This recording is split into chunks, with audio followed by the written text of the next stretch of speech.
banks of the Ohio River in Cincinnati. It's 31 degrees, and it's been 31 years since the Bengals' last playoff win. That wait can end today as the NFL playoffs begin.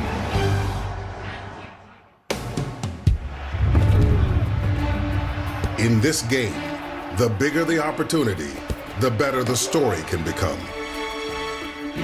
And every year, for every team that reaches this point, the greatest opportunity that exists in this sport stands before them. We are not done. The standard is a f***ing Super Bowl. It all starts here with a franchise that hasn't won a postseason game in 31 years. Just 2 years ago, they were 2-14. Let's put it in my hands, it's over. What a throw by Joe Burrow. That was a dime right there. But that was before their swagger, 2, their sizzle, Stop. and their skills Ouch. changed everything. Ricky out of here, y'all know what time it is. How great is Jamar Chase? Proof how quickly youth can fuel belief and how much belief can feed possibility. Their season appeared to be in tatters, drowning in chaos and controversy, but riding a series of wild finishes. Put it in the W column, baby. Vegas bucked the odds and turned it all around. We going, baby. Now, here's their opportunity to keep such a remarkable story going. Jackpot, baby. Let's go to Cincinnati. It's 4 weeks of what might just be the greatest tournament in sports. 14 teams set to script tales worthy of a Hollywood ending. The NFL playoffs start now. Nothing bigger, nothing better.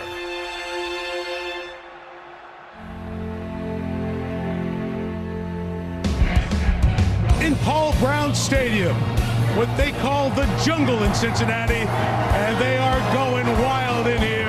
Bengal fans hope this is the day that 3-decade wait comes to an end.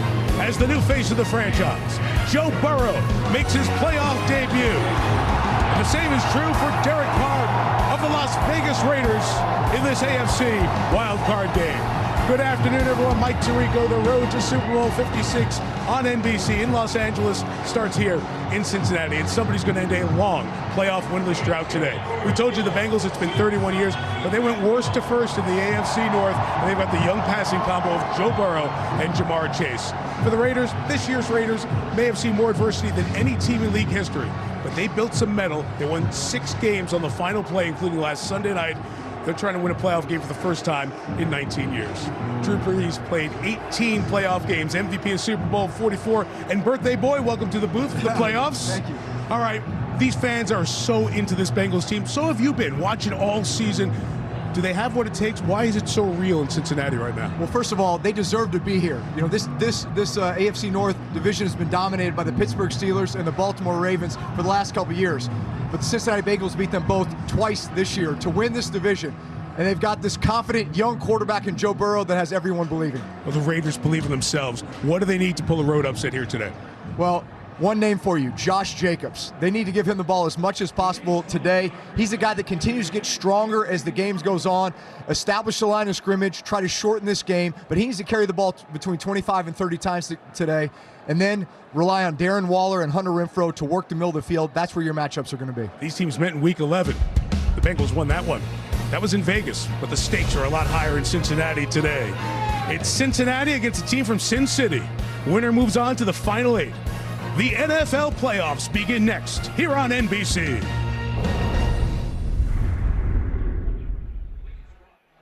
Back here on this great day in Cincinnati for the third all-time playoff meeting between these franchises. The Bengals have never won a postseason game here in Paul Brown Stadium. Catherine Tappan, just part of the history they are trying to change here today. Yeah, Mike, just how long has this Bengals playoff drought been? Well, the last time they won in the postseason, Seinfeld was on your TV.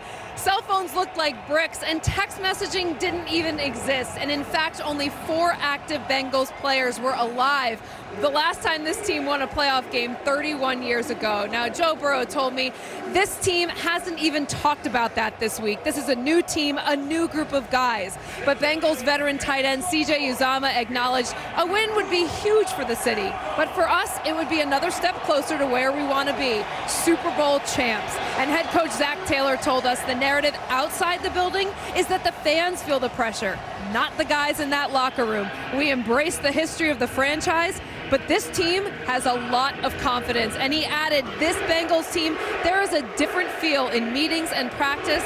This is a special group, Mike. Both sides have that feel that it's something special, but this city is so behind what they feel is the end to a generation-plus long negative playoff run. And the running back on the last playoff winner in Cincinnati, Ickey Woods, here to fire up the fans. He's still got one shuffle left in him.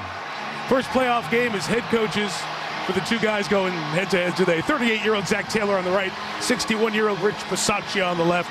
Bisaccia replaced John Gruden in Week 6 and went 7-5 to get the Raiders to the playoffs. Bengals won the toss, deferred the option to the second half. So Evan McPherson, really solid rookie kicker, is going to kick it away for the Bengals. Tyron Johnson is back deep to receive for the Raiders. It's the longest year in NFL history, but here we are at the games that matter most. 14 teams alive, 13 games ahead. One team gets its hands on the Lombardi Trophy. Off we go on the road to Super Bowl 56.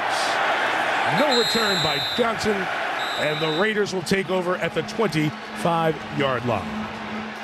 Derek Carr's going to be the quarterback. Let's tell you the people around Derek Carr. Josh Jacobs, the running back, at $132 against the Chargers on Sunday night. Hunter Renfrow, 103 receivers. Great slot receiver. Darren Waller, star tight end, second game back from injury. Up front, left tackle Colton Miller's the best. Right side's a problem. Watch that closely as the game goes on today. Deafening in here. Drive starts at the 25. First run, Jacobs. Gain of about 4. Jermaine Pratt, the linebacker, made the tackle. We mentioned Derek Carr. 8th year with the Raiders. Only 3 quarterbacks in league history have started more games before their playoff debut.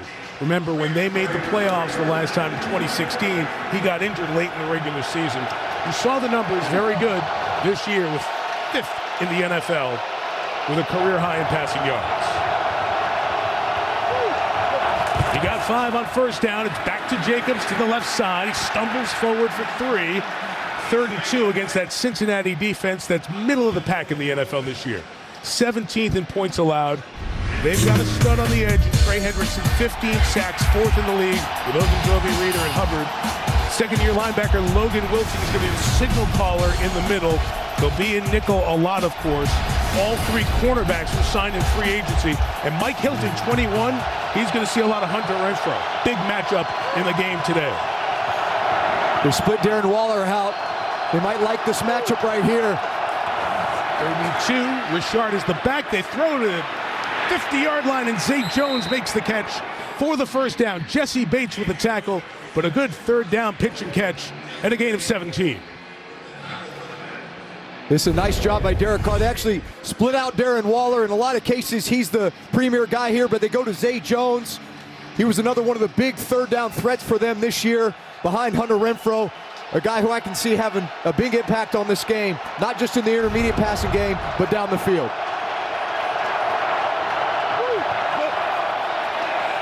First down for Carr. He'll throw it to Renfrow. A catch to the 45. It's a gain of 5, and as advertised, Mike Hilton, the nickel corner, slot corner, going to see a lot of number 13 in silver and black today.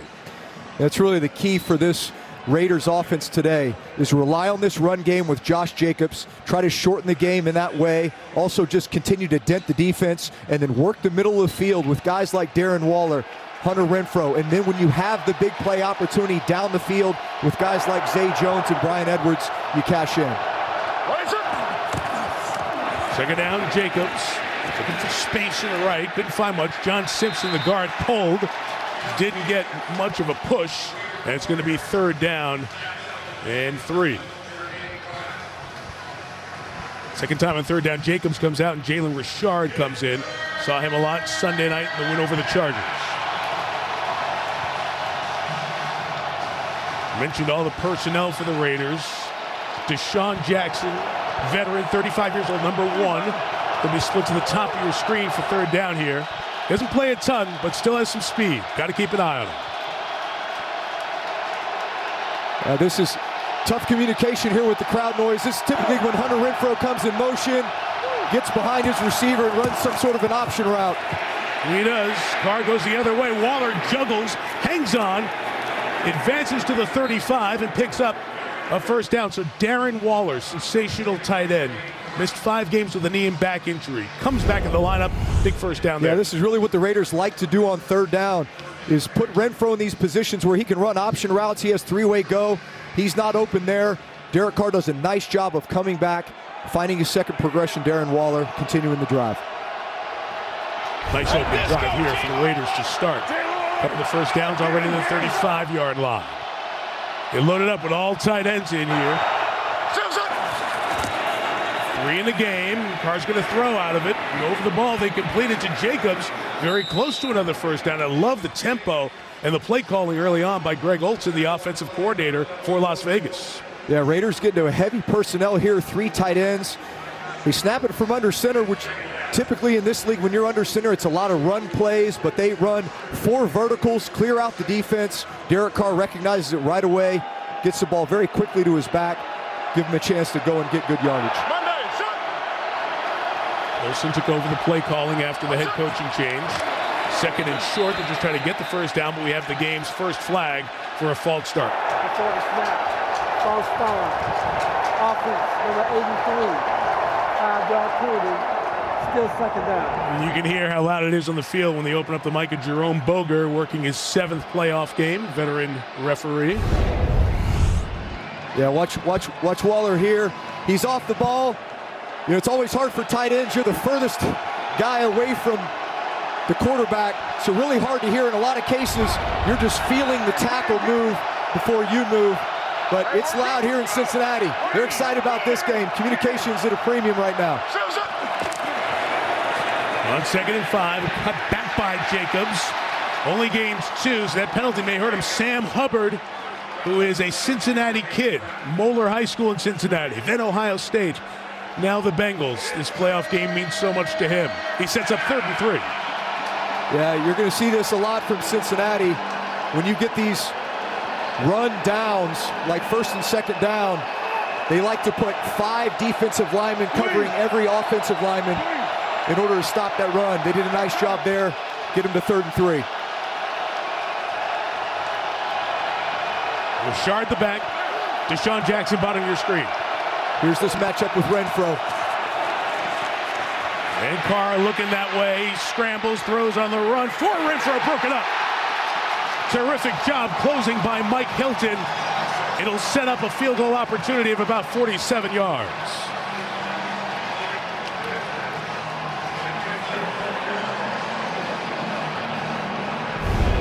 Now we're going to see this matchup all day. Renfrow on Mike Hilton. That's a tough chore. Hilton stays underneath. Renfrow's open immediately, but Carr has to scramble and allows Hilton to make up ground. Really does a nice job knocking this away. This is going to be a matchup all day long. Excellent kickers both sides. Daniel Carlson from 47. A.J. Cole, the punter, holds. Into the wind. And nailed it. Good solid opening kick by Carlson, who was tied for the NFL lead in point scoring. Opening drive field goal for the Raiders. They score first. Burrow and the Bengals on the field next. So Carlson, who made the big 47-yard field goal against the Chargers last Sunday night, makes one to open the postseason. And now he kicks off to Chris Evans, rookie out of Michigan. Not a lot of kickoff return experience. Picks it up at the 10. And on the move, Evans is stopped at the 24-yard line. Well covered by the Raiders and Markel Lee. So here comes the Cincinnati offense and the players around their star quarterback, Joe Burrow. Of course, all the focus on Jamar Chase, but don't forget Joe Mixon, who had a sensational year, 3rd in the league in yards and attempts. As for the offensive line, like we said with the Raiders, strong on the left side. The right side struggles, especially Isaiah Prince, that right tackle. When he's going to be challenged, you see the Pro Football Focus rank of those players is we're a mile away from Pro Football Focus World Headquarters here in Cincinnati. Here goes Burrow from the 25. First playoff snap. And it's incomplete. Tried to quickly get it to Jamar Chase and get something going. But the Raiders were all over it with Denzel Perryman. So I think you know the Burrow story. Just to refresh, from about 130 miles of here, from southeast Ohio, so we're in southwest Ohio. Went to Ohio State, had people ahead of him, transfers to LSU, wins the national championship. Hurt last year as a rookie, but the #1 pick this year was sensational. Led the league in completion percentage at 70%, among his record-setting numbers this year. Mixon in the slot, empty backfield. Big push by the line, forced Burrow on the run, and Chase makes the catch at the 36-yard line. Opens his account with a first down. Well, I love the aggressiveness. The Bengals are coming out with 2 consecutive snaps of empty, 5 wide, nobody in the backfield. This shows one of Joe Burrow's great traits, his ability to slide, move in the pocket, buy a little time, and get the ball down the field accurately to his playmakers. This is a matchup we're going to be seeing a lot today. Jamar Chase on Brandon Faison. He is their boundary corner, which in many cases is where Jamar Chase is lining up. From the 36, first run Mixon inside for about 3 yards. Let's check this Las Vegas defense. They were in the bottom half of points allowed in the league for the 19th consecutive year. That's a record. So they do give up points, but Max Crosby, the right defensive end, is a star. He wrecked the game. Divine Diablo, the rookie, has stepped in next to Perriman. We'll see the veteran KJ Wright sprinkled in along the way. The DBs, you've got a couple of rookies, some inexperienced players. A lot of guys picked up. Matter of fact, most of these cornerbacks were not Raiders last year, but Crosby's pass rush makes it easier to not have a star in the secondary. From the 39, Burrow's throw is caught. Chase, great job dotting the feet to get that second toe down, and a first down in Raider territory at the 44. Gain of 17. Yeah, nice job with the motion. It actually gets the defensive back Faison off of Jamar Chase. That's not his best technique. He wants to be a press corner. Not as good when he's in off coverage. Allows Jamar Chase to step on his toes, kick out of that. Those big chunk yardage plays for the Bengals, really a key to this offense. I like that term. The receiver steps on the DB's toes. You get them thinking you can run a lot of different routes. Burrow adjusts the play. Tight end is a blocker to lead from Mixon to the left side. In game 4, Denzel Perryman holding on until Divine Diablo and Trayvon Merritt got over there for the Raiders. Joe Mixon, 3rd in yards, 3rd in attempts, 16 touchdowns this year. Tied for 4th in the league. He'll go to the Pro Bowl for a first time. And you mentioned the game with the Raiders and the Bengals in Week 11. He had a huge game in that one, 123 yards. The Raiders took away the passing attack, and they had to turn to Mixon, and they got the job done in the desert. And he did 30 carries. They really rode his back in that game. 2nd and 6, Burrow to Chase. Boy, they are so on the same page. Unbelievable college teammates in 2019. Chase sat out last year. He opted out in college, comes into the NFL this year as the number 5 pick, and he and the number 1 pick from the year before are dialed in. Yeah, trust and confidence with this route. He's throwing it before Jamar Chase gets out of that break. And Jamar Chase is so strong and physical. In fact, talking to some of his former LSU coaches, they used to watch a lot of film on Michael Thomas with the New Orleans Saints, just watching how physical he was at the top of his routes, something Jamar Chase has been working on, doing a very good job with.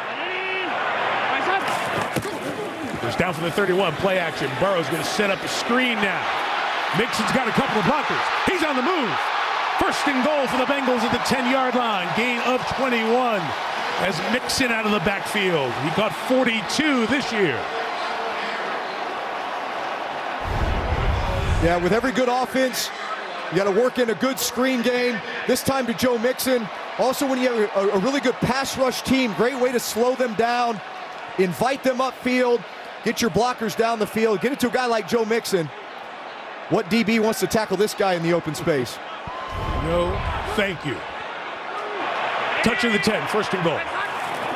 Burrow hot in the opening drive.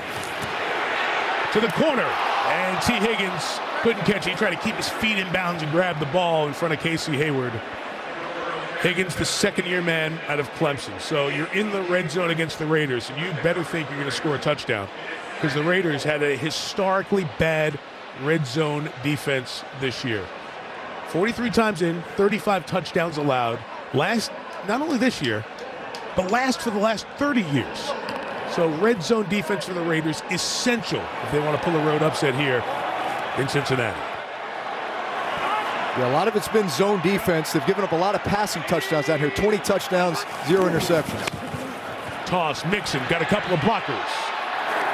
Gets to the 6-yard line. He'll set up 3rd and goal now for Cincinnati. Already 10 minutes through this opening quarter. This is the opening Bengals drive. Yeah, watch Max Crosby. You want to know another way to slow down defensive ends? You crack block them. This is the second outside crack play that the Bengals have run. So you got to send a message very early that Max Crosby, we're not just going to let you speed rush upfield and run all these counter moves on our tackles because we know we'll be in for a long day. So you find ways to chip him, nudge him, crack him, let him know it's going to be a long day. Zach Taylor switched running back. Samaje Perine in. 3rd and goal for Burrow. He throws it to the end zone. Touchdown! Burrow with the quick strike. And C.J. Uzomah gives you a Nicky shuffle as the Bengals take the lead. Yeah, watch out, Joe Burrow, very quick and decisive. Watch his feet and how quick he gets this ball out. But he's looking at this window right here. Tight window throws down in the red zone. They are at a premium. The ability to get 6 points instead of 3 down here in playoff games. That's why you have a guy like Joe Burrow. The weapons on the outside. Tight window throws down here. Great throw. Rookie Evan McPherson on for the extra point. I'm glad the pressure of the playoffs really shows on Joe Burrow. Opening drive, he came out like it was week 1. Burrow dialed in 5 of 7 on the drive. Finds his tight end, C.J. Uzomah, posted up in the end zone. Gave you a little Nicky shuffle at the back end, gave you a little gritty dance. Give the Bengals the lead.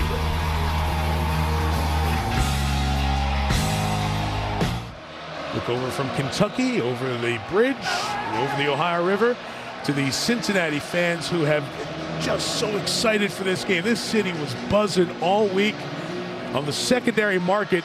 This was the toughest get-in ticket as of this morning of the 6 wildcard playoff games. Tailgating started early, and the partying may go late into the night if the Bengals get that 3-decade-long playoff drought to come to an end. McPherson the kickoff. Johnson will let it go. And the Raiders will start their 2nd drive of the wildcard game at the 25.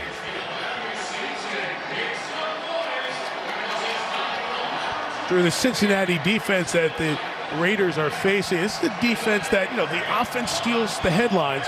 What do you think of the group that Lou Anarumo is the coordinator of? I think Lou has done a tremendous job with this defense and really bringing in a bunch of free agent acquisitions that are veteran guys from winning programs, used to being part of winning cultures, really to establish the culture. 25, 1st down, and Carr throws. Good patience, good protection. Zay Jones, his 2nd grab, a 13-yarder, and a 1st down to the 38. Yeah, this is a nice job by Zay Jones. He acts like he's running a deep over route and then puts his foot in the ground, pivots back out of this. You know, good matchups down the field with these Raiders wide receivers. They can all run, and it's the precision passing game of this West Coast offense that the Raiders execute behind offensive coordinator Greg Olsen.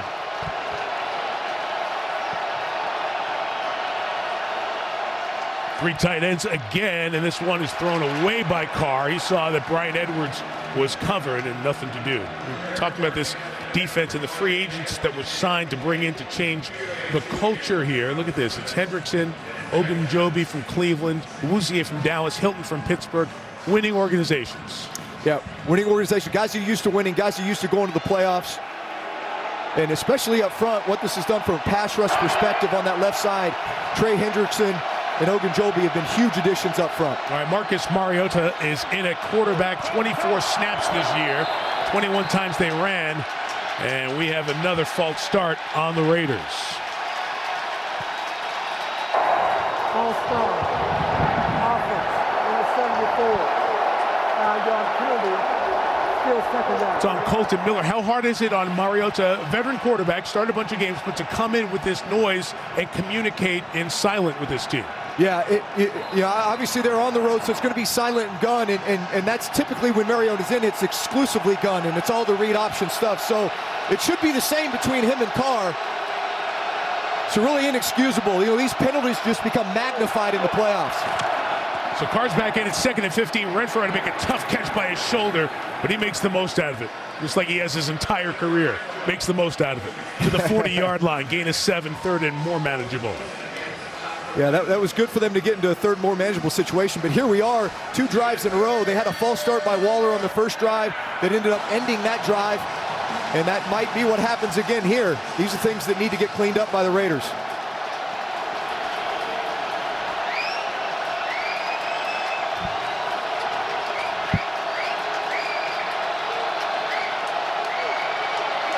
Third and 8. Blitz comes from the Bengals. And hit from behind. The ball is loose. It's picked up by Ogunjobi. Larry Ogunjobi at the 15-yard line. Hendrickson forced it with the pressure off the edge. Ogunjobi scooped it, and the Bengals are in great position. Yeah, former teammate here, Trey Hendrickson. They're trying to block him with Foster Moreau. That's not a good matchup for them. Trey has speed to the outside. Gets the tomahawk chop to get the ball out. He's a guy who, especially on 3rd down, is going to speed rush, generate power, hit you with counter moves. He's got a ton of variety. But, man, when you need a big play, he came up with it for the Bengals right there. Was the tight end single blocking because of the pressure shown by the Bengals? Yeah, you keep a tight end in when you're going to max protect. They brought the back across, which told me, hey, they were ready to be in a 7-man protection, but you're not going to want to isolate your tight end on an elite pass rusher like that. Carr's had fumble problems. Massive mistake by the Raiders. Bengals opportunity. Mixon gains 5. Devon Diablo with the tackle at the 10-yard line. You mentioned the fumbles with Carr since 2014. The most fumbles and fumbles lost in the league this year. It happened 5 times. You talk about playoff football too. These penalties and turnovers are important in the regular season, but they're just magnified in the playoffs. You cannot give this offense a short field.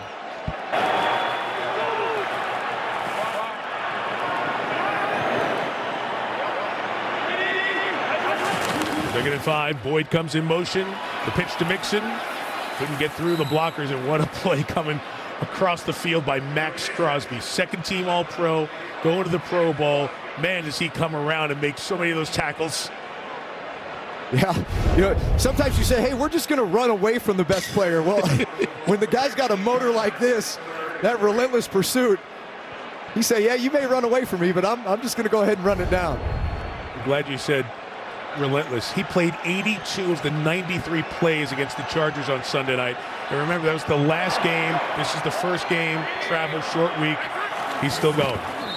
Snap infraction on the Bengals, going to make it 3rd and 8. Yeah, and it was the same effort on every play too. It wasn't like there was any loafs out there. False start. Offense, number 77. 5-yard penalty. Still 3rd down. It's unfair to give that to Adeniji. The center was still holding the ball at the end. The rest of the line moved. In any case now, Drew, you have this great opportunity to take over on the fumble at the 15. It's one of those, you got to feel on the sideline, we got to get a touchdown out of this down here. Absolutely, especially when you grab that momentum like that, and here you are just having a penalty, put you in a 3rd and long, but you have to love the matchups that you have in this game and the trust and confidence you have in your quarterback, Joe Burrow, to make good decisions. Get a first down at the 5. Burrow's got nothing. Keeps the play alive, and now we'll just throw it away, and it will be a field goal attempt, and that's a win for the Raiders. If they can get out of here with just 3, that is very big in terms of momentum. Yeah, certainly with the field position that you gave them. That was a really nice job by the defense to get the stop. They'll bring on Evan McPherson. We talked about good kickers both ways in this wild card game. 5th-round pick out of Florida. Usually you wait till the 6th round to think about taking a kicker unless he's special. And Darren Simmons, the special teams coach, told me this week he had exceptional talent in terms of his leg when he saw him down at his pro day in Florida. He's proved it with the Bengals this year, and he knocks it through from 31 yards. The turnover turns into 3. Cincinnati 10, Las Vegas 3 after the Carr turnover forced by Hendrickson.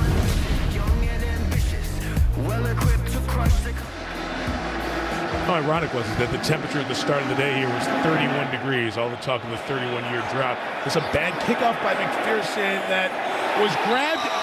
Did he grab it with a foot out of bounds? No. He grabbed it before he put a foot out of bounds, and that's a big mistake there by Peyton Barber. If Barber puts 1 foot on the white stripe and then grabs it, then it's out of bounds kickoff, and you get the field position advantage. Now the Raiders start at their own 2. Yeah, you know, that's one of those situations that you actually work in special teams period. I can recall every year going through that a number of different times. Anytime that ball is close to the sideline, put your foot out of bounds first and then grab the ball. And since you've established yourself out of bounds, you're going to get the ball at the 40 instead. Man, you put yourself in a big hole here sitting at the 2-yard line with this crowd noise. Yeah, McPherson hit a bad kick, bailed out by an awful mistake by Barber.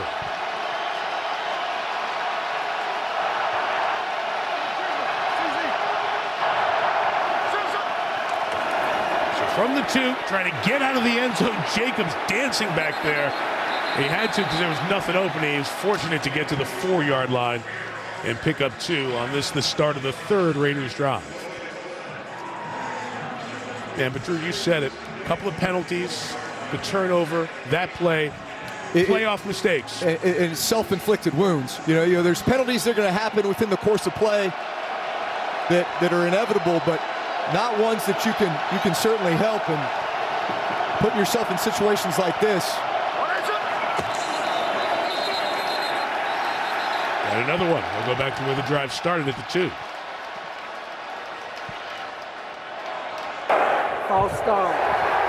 Offense in the 75. Goal, 2nd down. Earlier this week in his weekly press conference, Zach Taylor said he implored the fans, we need the jungle to be loud. Fans have waited a long time, 2015 last home playoff game. We need you. It's a difference, and it's making a difference so far. Yeah, listen, it's tough to go vocal cadence under center when you're tucked down in an opposing team's end zone area because you've got all those fans right behind you in your ear. It is hard to hear. At the 2nd and 10 from his own end zone, Carr finds Waller.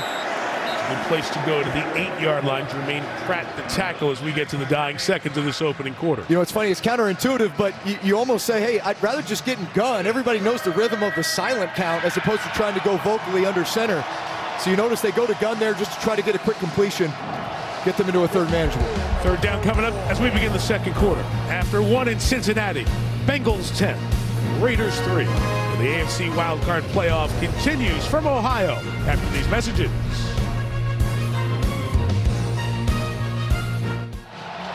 Second quarter set to begin. Our aerial coverage brought to you by Geico. Mike Tirico, Drew Brees, Catherine Tappan with you from Cincinnati as the playoffs begin. Patriots and Bills with another AFC Wildcard game tonight. That's over on CBS. 3rd and 4 for Carr and the Raiders at their own 8.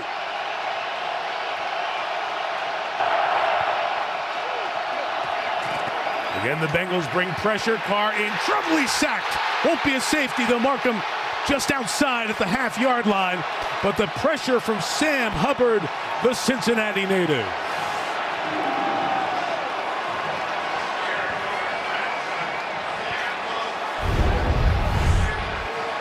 Nice job. Sam Hubbard actually goes off the ball and lines up in a linebacker position. They ran a game that allowed him to stunt.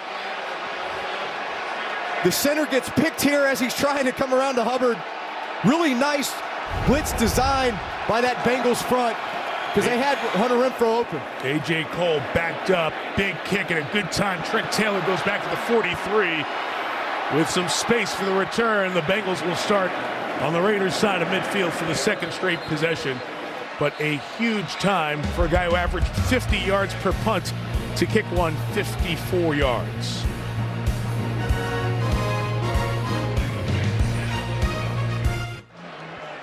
Just 5 yards on 7 plays, the last 2 drives for Derek Carr and the Raiders offense. Turnover and then backed up to their own 1. So that means back-to-back Joe Burrow drives start in Raiders territory. This one at the 45. Well, the first thing I notice here, is that Max Crosby's not in the game.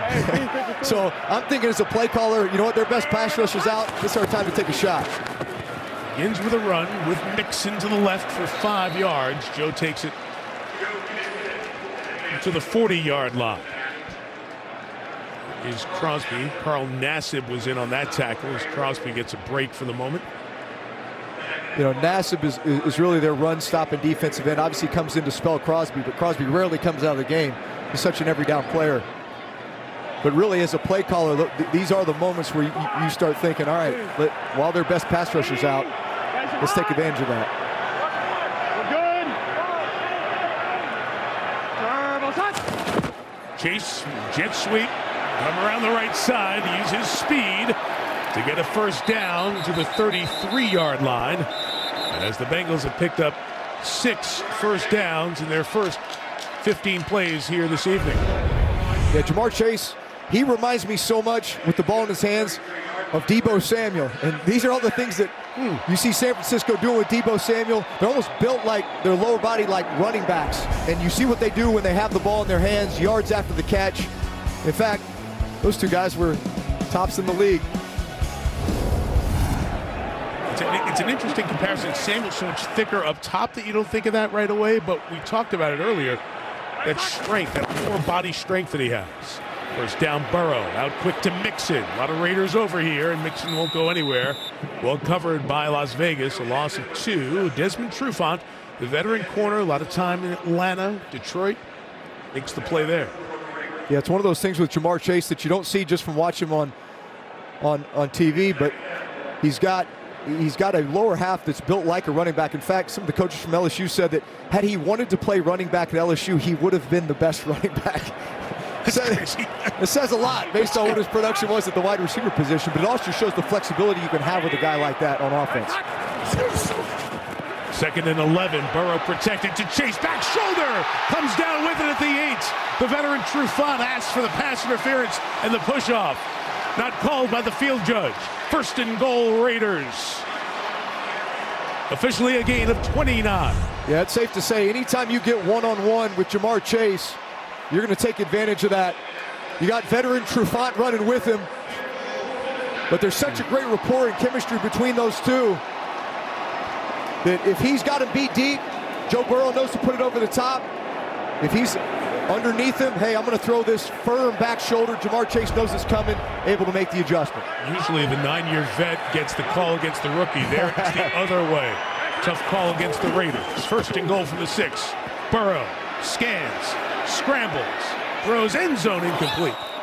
Mixon wants the pass interference with the defensive hold. Nothing happening with Roger Teamer in coverage. And good pressure by Crosby back in the game for the Raiders. Yeah, it was a 3-man rush by the Raiders this time. You see them doing this more over these last couple of games where, you know, they've been very bad in the red zone. So you think, you know, how can we help this red zone defense? Let's drop another man in coverage, take away some of those underneath throws. Did a nice job of covering up all the routes, forcing the throwaway. Coach Gus Bradley, you see the numbers, the pressure rate for this team. They don't usually bring an extra body. The 7, inside give Mixon, looking for a hole to open. Raiders did a good job there, and again they'll force big 3rd downs. It's often said, here comes a big 3rd down. Every play in a playoff game is big, right? But the momentum is so with Cincinnati right now. The Raiders really need to try to hold them to a field goal again. Yeah, this is where games are won and lost in the playoffs. Your ability to get down inside the 10, inside the 5, and convert that into a touchdown versus a field goal. These are the difference makers. Boyd and Chase to the left. Higgins and the tight end Uzama to the bottom. Burrow, first look covered. Tries to keep it alive. Cannot do it. He's brought down. Huge play by Quentin Jefferson. The veteran got a hand on Burrow, brought him down. And the Raiders defense again, worst in the league in the red zone. Back-to-back stops. Yeah, it's a really nice job by this front and good coverage by the Raiders. You know, they shifted late, so they ended up getting 4-on-3 in a zone coverage to the right. Really took away all the routes. Nobody's open. Joe Burrow trying to buy a little bit extra time. But that Raiders front, especially as of late, and the way that they rotate and keep their defensive linemen fresh, they can tune up that pass rush. 30-yarder for McPherson, perfect in this range of field goal this year. This is a little draw on that kick, knocks it through from 30. And the Bengals, 3 drives, 3 scores, up 10.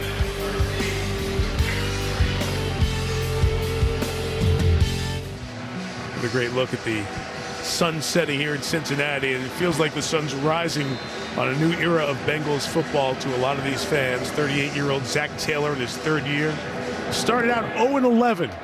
Couldn't imagine in 2019 they'd be in this spot.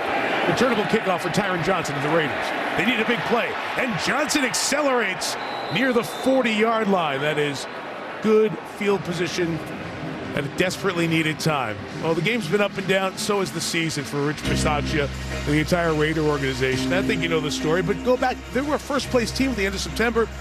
3-0 to start, some wild finishes with Baltimore and Pittsburgh and Miami. And then changes, the turmoil, John Gruden out as coach. The average margin of defeat was 17. They were 3-7. But what fortitude coming back the last 4 here. All chips are pushed in. The Raiders cashed, and they made it to the playoffs. First down run, Jacobs open space, shoulders down to the 47-yard line. With first down run for Jacobs of 14. I love that opening play there. You have to feed Josh Jacobs as much as you can in this game. I know things have not gone the way that you wanted to start this game. Penalties have killed drives. Gotten to 3rd and longs, which has allowed the Bengals to tune up that pass rush. That is what's going to neutralize this defensive front and really help out your offensive line, your ability to run the football. We're good, push it. Hey, 33.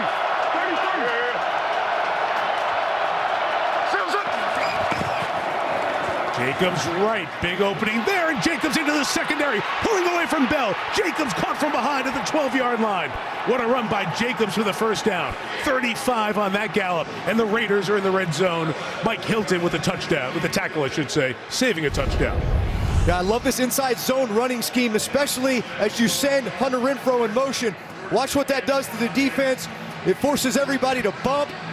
It changes their gap responsibilities, and now you've put a safety in a linebacker position. Jesse Bates now has a guard that he's got to shed, which he's not able to. Pops open a big hole for Josh Jacobs. Those are the types of run schemes that the Raiders have done so well this year. Right back to him. Jacobs gets 2 to the 10-yard line. That carry of 35 was longer than any run the Raiders had in the regular season. Their longest run came on their first run of the year. That was by Marcus Mariota, the quarterback. So the Raider run game with an explosive play, really helping Greg Olsen calling plays. Yeah, it's hard to believe, especially when you watch Josh Jacobs run, that he hasn't had one longer than that. But he's the kind of guy who gets stronger as the game goes on. His yards per carry goes up, and especially as you get to the 4th quarter and all the overtime games they've played in. 2nd and 8. 5 in the pattern for Carr. In trouble, gets away, throws on the run, incomplete. A tight window for Foster Moreau. Blanketed by Mike Hilton, who's been very active here. And it's 3rd and goal. It was really a nice job in coverage there by the Bengals. They actually took care of those edge rushers who ended up getting on Carr late. Carr does a nice job of scrambling, but again, these are the 3rd long situations you don't want to be in against this Bengal defensive front. All these 3rd downs is when they've been able to get their pressures. Sacks, forcing Carr to scramble, and the sack fumble. May need a timeout here. Bisaccia's walking down, sees the Carr has it under control, doesn't take it. 3rd and 8. Carr throws, and it's through the hands of Deshaun Jackson, and incomplete. One of the reasons he was thinking about the timeout, Zay Jones was in the huddle. Deshaun Jackson came in late to the huddle, delayed him getting to the line of scrimmage, and they'll try a field goal. Yeah, watch up front here. They do a really nice job of protection. It's a bracket quarters coverage, meaning the safeties are low. They're doubling Renfrow inside. They're doubling Waller inside. So the one-on-one matchup is exactly where Carr went to Deshaun Jackson. In a game like this, you got to make that play. Absolutely. That's a drop in a big spot. Carlson from 28. Tough to handle snap. Good job by A.J. Cole. the all-pro punter, to place it down. Carlson knocks it through. His second one, 7-point game, about halfway through the second quarter.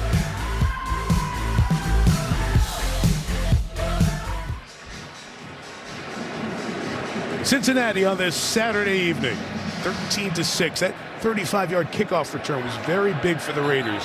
Tyron Johnson gave him some field position. The runs by Jacobs were effective. Look at that big 35-yarder. And the Carlson field goal, and the ball falling off the tee with this breeze. It's about 10 miles an hour. Started the day with a 31-degree temperature at kickoff. Still around there now. That breeze makes it feel like it is around 20 degrees. No precipitation. It is dry. They're expecting a little bit of precipitation here tomorrow. Big winter storm coming through. They're trying to kick away from Chris Evans, who let it go through his hands, muffed it, picked it up with one hand, and takes it to the 18. A little bit of that kickoff return inexperience of Evans. Here's Catherine Tappan. And there you see Joe Burrow. Well, he was raised in nearby Athens, Ohio. The small town is about a 2.5-hour drive east of Cincinnati, and it's nearly equidistant to Cleveland and Pittsburgh. So NFL fandom is split. But Joe's father, Jimmy, told me there's a lot of long-standing Steelers and Browns fans in Athens, but they've turned and they cheer for Joe. You see a lot more Bengals flags, especially in our neighborhood. Now, there are a few watch parties in Athens tonight, but Burrow's family is right here at Paul Brown Stadium, Mike. His dad was a coach and explained some of the great cerebral qualities he has. Throws here on first down, complete to C.J. Uzomah to the 23-yard line. So he was Mr. Football in the state of Ohio in 2014, and then 7 years later they named the stadium after him. Joe Burrow Stadium. Look, if you win the Heisman, nobody's going to top it. They may equal it. Nobody's going to top it. So we'll give you the stadium when you're in your 20s. Hey, well deserved. I came up a little short. They didn't. My high school didn't name it after me. Well, you got players rolling through Austin Westlake High School in Texas there, but that's right. It's a factory. We can make a call or a donation, see if they'll do that for you. Mixon, 2nd and 5. Try to get to the edge. Chase was there. It's a 3-yard gain. You know, what's interesting, we talk about Burrow and his youth at this point. He's 25 years old. He's older than Lamar Jackson and Daniel Jones and Sam Darnold, Kyler Murray, those other young guys in the NFL. So although he's only a couple of years in the league, he is a little bit older. Yeah, but with that has come experience. You know, from his time in Ohio State, not having a chance to be the starter there, transferring to LSU, obviously the success he had there, the injuries he's had to go through, the adversity. You feel like he's an old soul at 25. Empty on 3rd and 1. And the throw is caught by Tyler Boyd, slot receiver, for the first down to the 33-yard line. So that'll keep the chains moving for this Cincinnati offense. Burrow's last 2 games out of this world. Second to Dak Prescott in NFL history for the most passing yards in back-to-back games. 525 against Baltimore. That Baltimore team was playing a lot of replacements in the secondary. But then 446 in the gotta-have-it game against Kansas City that won them the division. 8 touchdowns, no picks. And he's picked up pretty close to that so far here in the wild card game.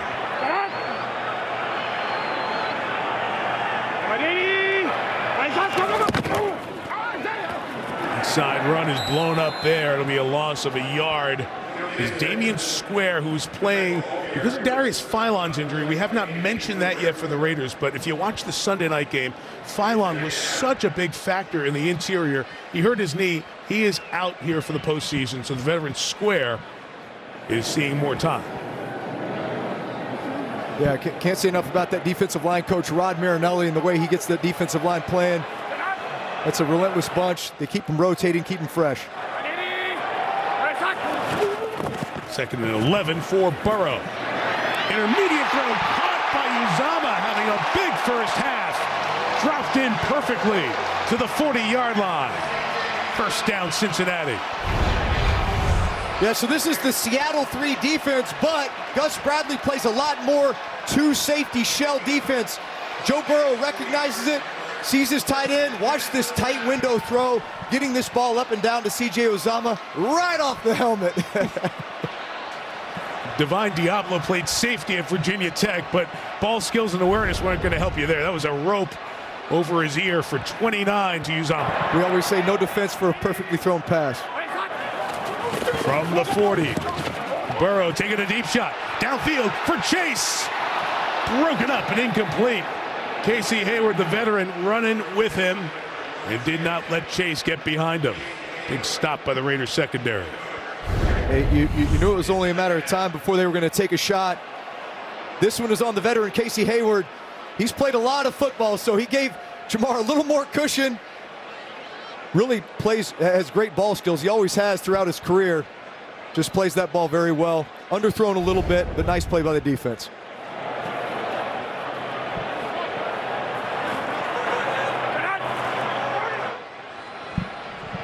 Chris Evans, the rookie from Michigan, is the running back here, and he'll take the carry and take it for 9 yards to the 31. So good pop by Evans, who only ran 17 times, 7 of those coming last week against Cleveland when almost all the Bengals starters rested.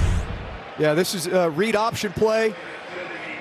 Actually, Joe Burrow reading the defensive end, Max Crosby. Nice job of that left side of the offensive line, which is really the strength of this Bengal offensive line. Blowing up in a nice hole for Chris Evans. So all of a sudden, at 2nd and 10, Zach Taylor's calling 3rd and 1. Last 3rd and 1, they went empty with no backs. Here it's Mixon. He's releasing to catch it. Inside for Boyd, it's incomplete. Broken up by Nate Hobbs, the rookie out of Illinois.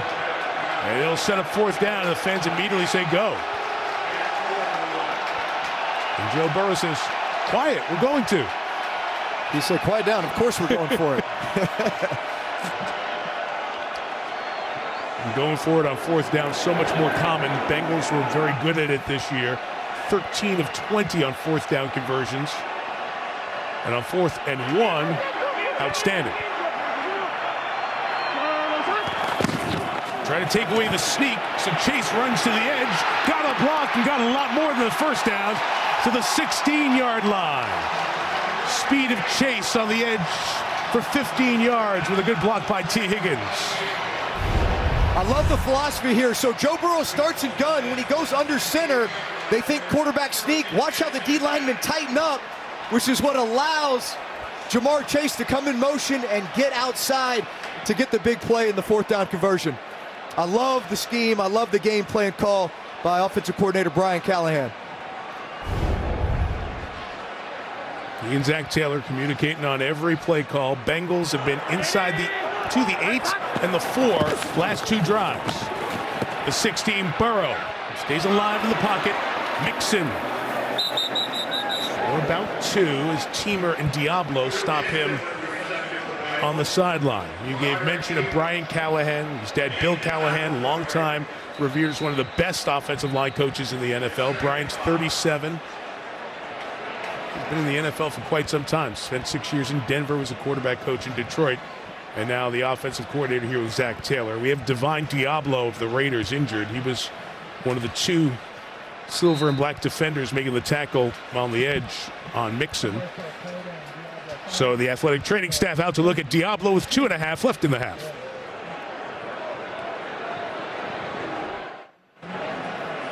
This is kind of a picture of the first half. Bengals offense in the red zone against the Raiders. This is their 3rd time in this quarter. All 4 drives have taken Cincinnati down into the red area against Las Vegas. Divine Diablo walked off under his own power with the athletic training staff. Corey Littleton and KJ Wright have come in for the Raiders defensively on 2nd and 5. Toss Mixon's got a couple of blockers, but the Raiders do a good job of sifting through and making it 3rd down for Cincinnati. Tackled by Jonathan Hankins. Max Crosby was over there to cause havoc, as well as we hit the 2-minute warning. So another 3rd down for Cincinnati in the red zone. See if they can punch it in.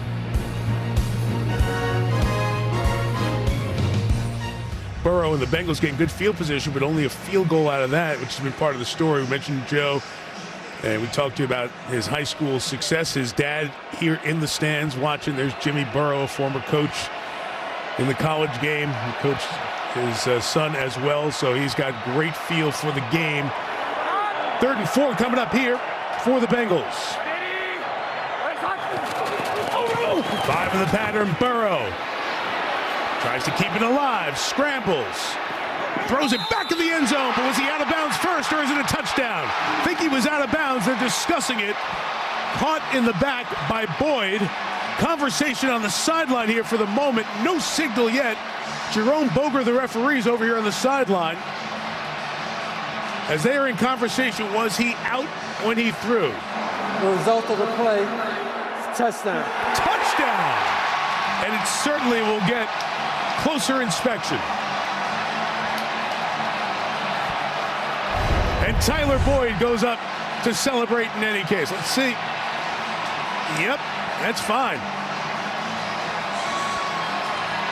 He is hanging in the air. What a job by Burrow to keep that alive and get it to Boyd in the back of the end zone.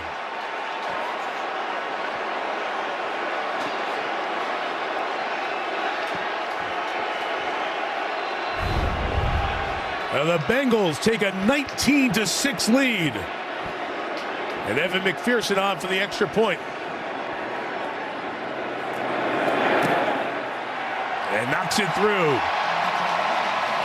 So the very last second, Burrow off that knee injury, that mobility back. He feels as confident as he has since that ACL injury. Scrambled, kept it alive. The touchdown in the back to Tyler Boyd. Bengals up 14 back in 30 seconds. After this from AWS.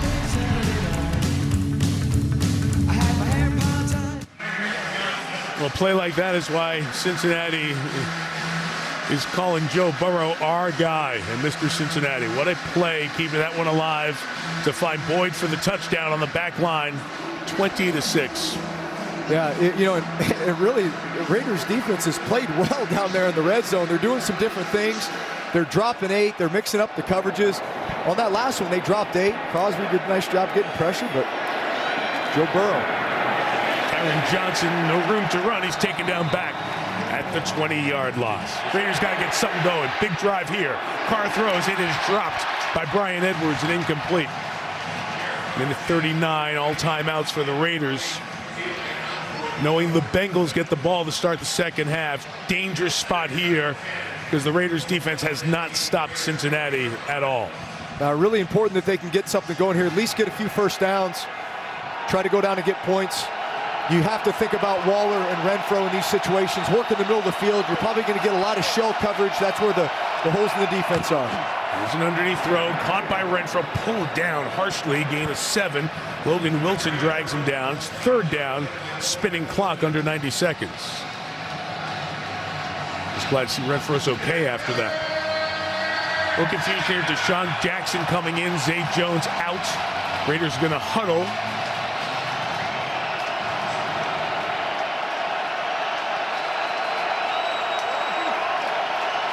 Yeah, you've got man coverage. You can feel the corners going to match up with their receivers.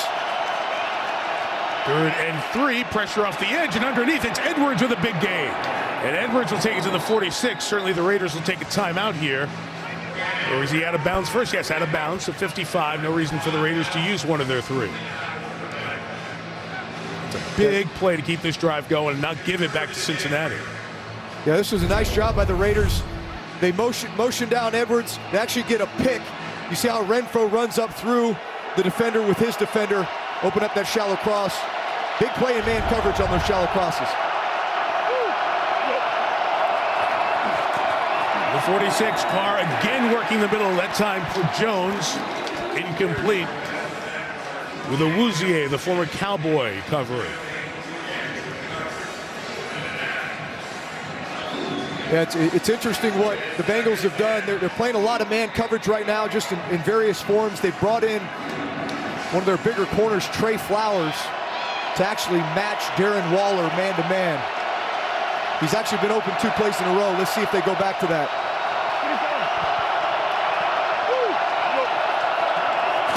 Second and 10, pressure on Carr, just going to get rid of it. Sam Hubbard with the pressure. There was no Trey Hendrickson in on that snap, but Hubbard, who's had a good first half, brought the heat. Yeah, this right side of the line has really struggled. This is just a simple game, a TE. Tackle goes upfield and comes inside. Alex Leatherwood, the right guard, really struggled this year. Wasn't able to pick that up.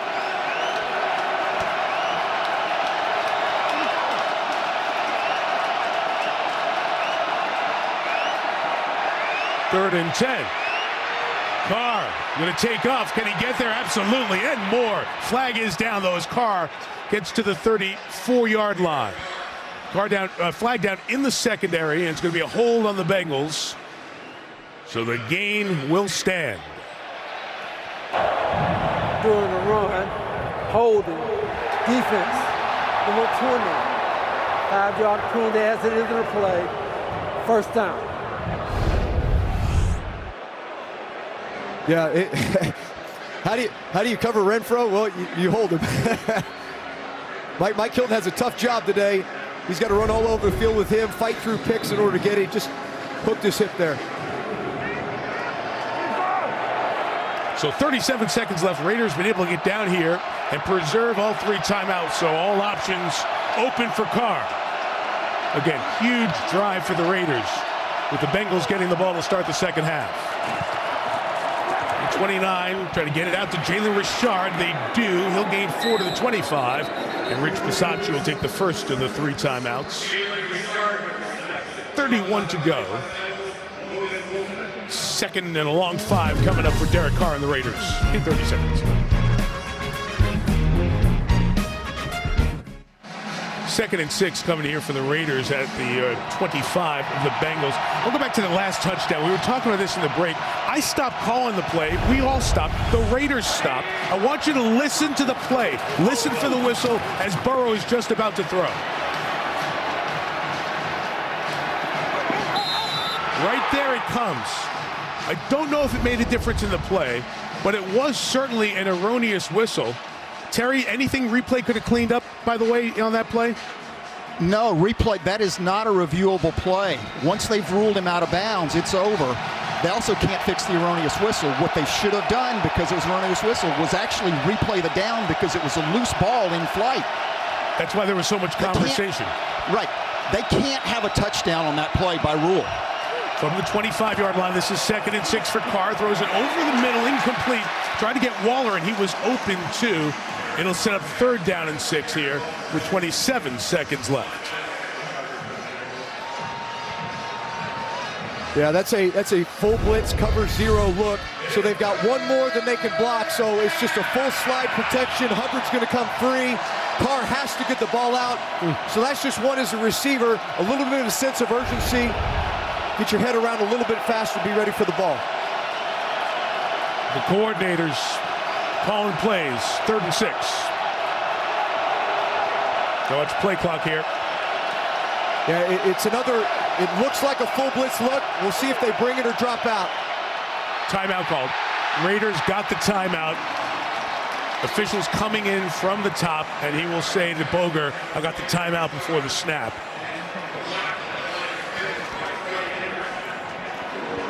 And we'll hear Jerome here in a second. So Bisaccia did that on the sideline, so we'll have 3rd down coming up with 27 seconds left. Let's go back to that touchdown, because that will be talked about, and that will be discomforting to the Raiders, because it really did feel like everybody just kind of stopped for a half second. As it was happening live, I definitely heard the whistle before the ball was caught, and so it did seem like everyone let up there for a moment. It's unfortunate for the Raiders. And it's interesting timing of the whistle there on the sideline, because it does come so late, you know, as Burrow's step comes out of bounds. Listen one more time.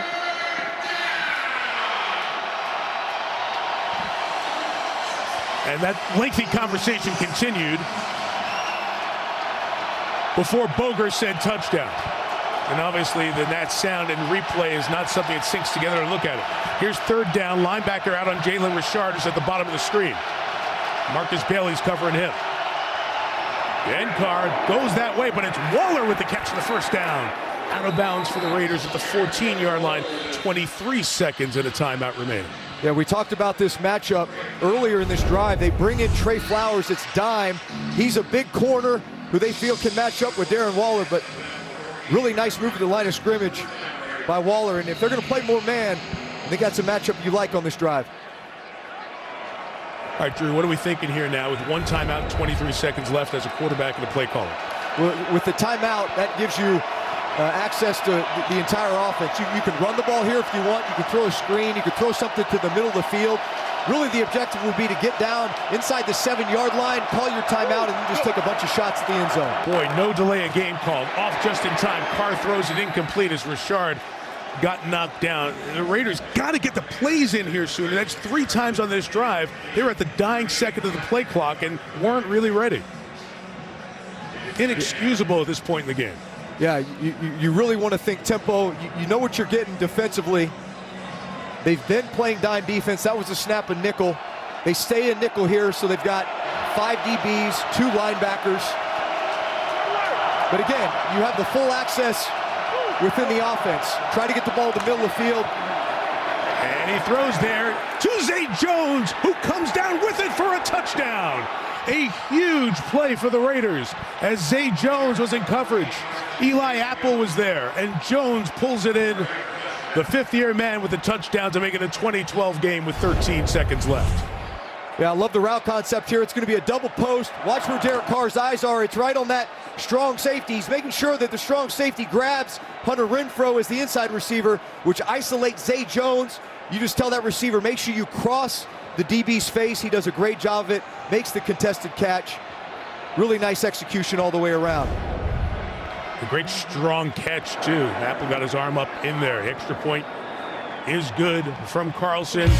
7-point game with 13 seconds left. And I promise we'll be back in 30 seconds.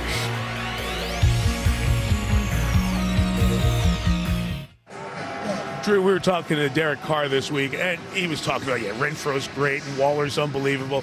But we couldn't get him to stop talking about Zay Jones. Hardest working person in the NFL, he said.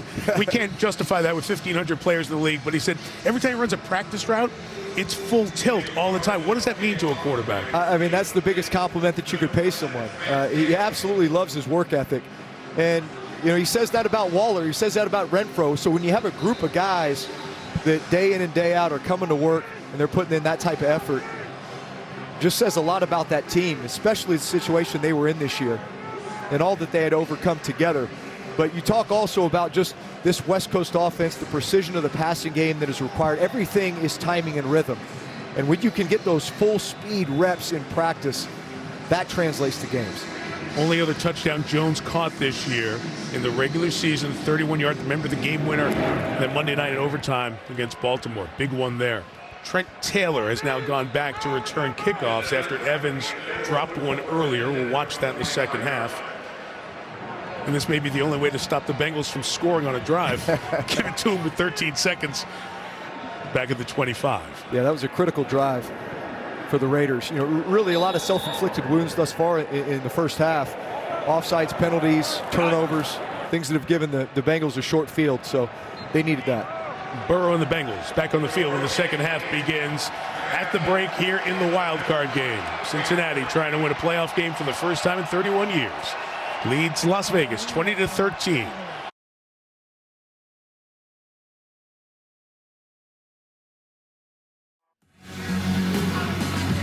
The AFC playoff picture in full motion. Mac Jones heads to Buffalo later tonight. You got T.J. Watt, Patrick Mahomes going to meet Sunday night on NBC. It's an electric atmosphere here in Cincinnati to start this playoff push. The Bengals offense there in that same rhythm, same heater that they finished up the regular season on. What do the Raiders need to fix? The Raiders are playing like the moment is too big for them. Offensively, Derek Carr needs to stop holding on to the football and start looking for Darren Waller and push the ball down the field. You have Zay Jones, you have Deshaun Jackson. Defensively, they need to be more disciplined in their rush lanes and be able to rush with 4, because there's no way that you can bring that extra pressure and have one-on-one with Jamar Chase and the rest of those wide receivers. This is the first time we got to see this Bengals offense live in person. Joe Burrow overall, what's your take on his game? Joe Burrow? Yeah. He's really good. Isn't he? That's it. He's really good. He sure is. Jamar Chase made a big play in that first half. CJ as well, finding the tight end. Uzama really getting involved as well. Absolutely, and you would think how well they dominated the first half that they'll be up by more. So if I'm the Raiders, I'm in that locker room. I'm enthusiastic because we're only down a touchdown. They turned out the lights on us. I guess that means it's time for us to go. A huge second half coming up from Cincinnati, Ohio. It's a 20-13 ball game. At halftime, Bengals lead, but Derek Carr, he found Zay Jones late. One-score game. Good plays, a little controversy. Welcome to the playoffs. Cincinnati leading Las Vegas 20-13. Joe Burrow with 146. He had 148 in the game out in the desert in week 11 that the Bengals won. Derek Carr on the ones and twos, 12 of 21 for a $121 in his playoff debut. Jamar Chase, 6 touches, all move the chains. 87 yards for the rookie. And the Bengals trying to end that long drought, which is 8 games of the playoff loss. They've led in 7 of them, including that game in here in the 2015 playoffs against Pittsburgh. They had a lead late. So each team scored 10 in the second quarter, and now Derek Carr will wait and watch, see if his Raiders defense can stop Joe Burrow. The 4 full drives, if you exclude the drive at the end where they took a knee, the Bengals have scored. Touchdown, field goal, touchdown. This is the 4-5 game in the AFC, so we're going to have to wait for that Buffalo-New England game coming up later tonight. And then the game on Sunday night with Al, Chris, and Michelle with Kansas City and Pittsburgh to get a sense of who the winner will advance to play in the divisional playoffs next weekend.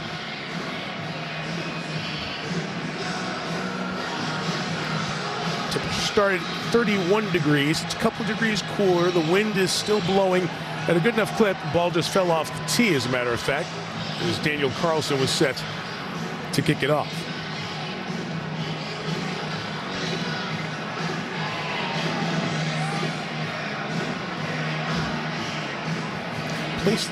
Place that finger very lightly there as he brings Trayvon Morgan there, just in case it's going to blow off with the wind.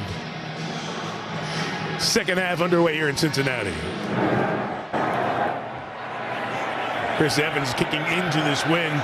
Had to wait for it at the 9. Tries to get to the edge where he has some blocking, and Evans a nice return here to the 36-yard line. Good start for Cincinnati as we go down to Catherine Tappan. Well, Mike, Zach Taylor had a very calm demeanor at halftime, and he said his priorities for the second half are to win those turnover battles and finish the touchdowns in the red zone, not settle for field goals. I asked Rich Bisaccia if he thought that play was called dead before the Bengals' Tyler Boyd caught the touchdown pass. He said, we got to move past that. Next question.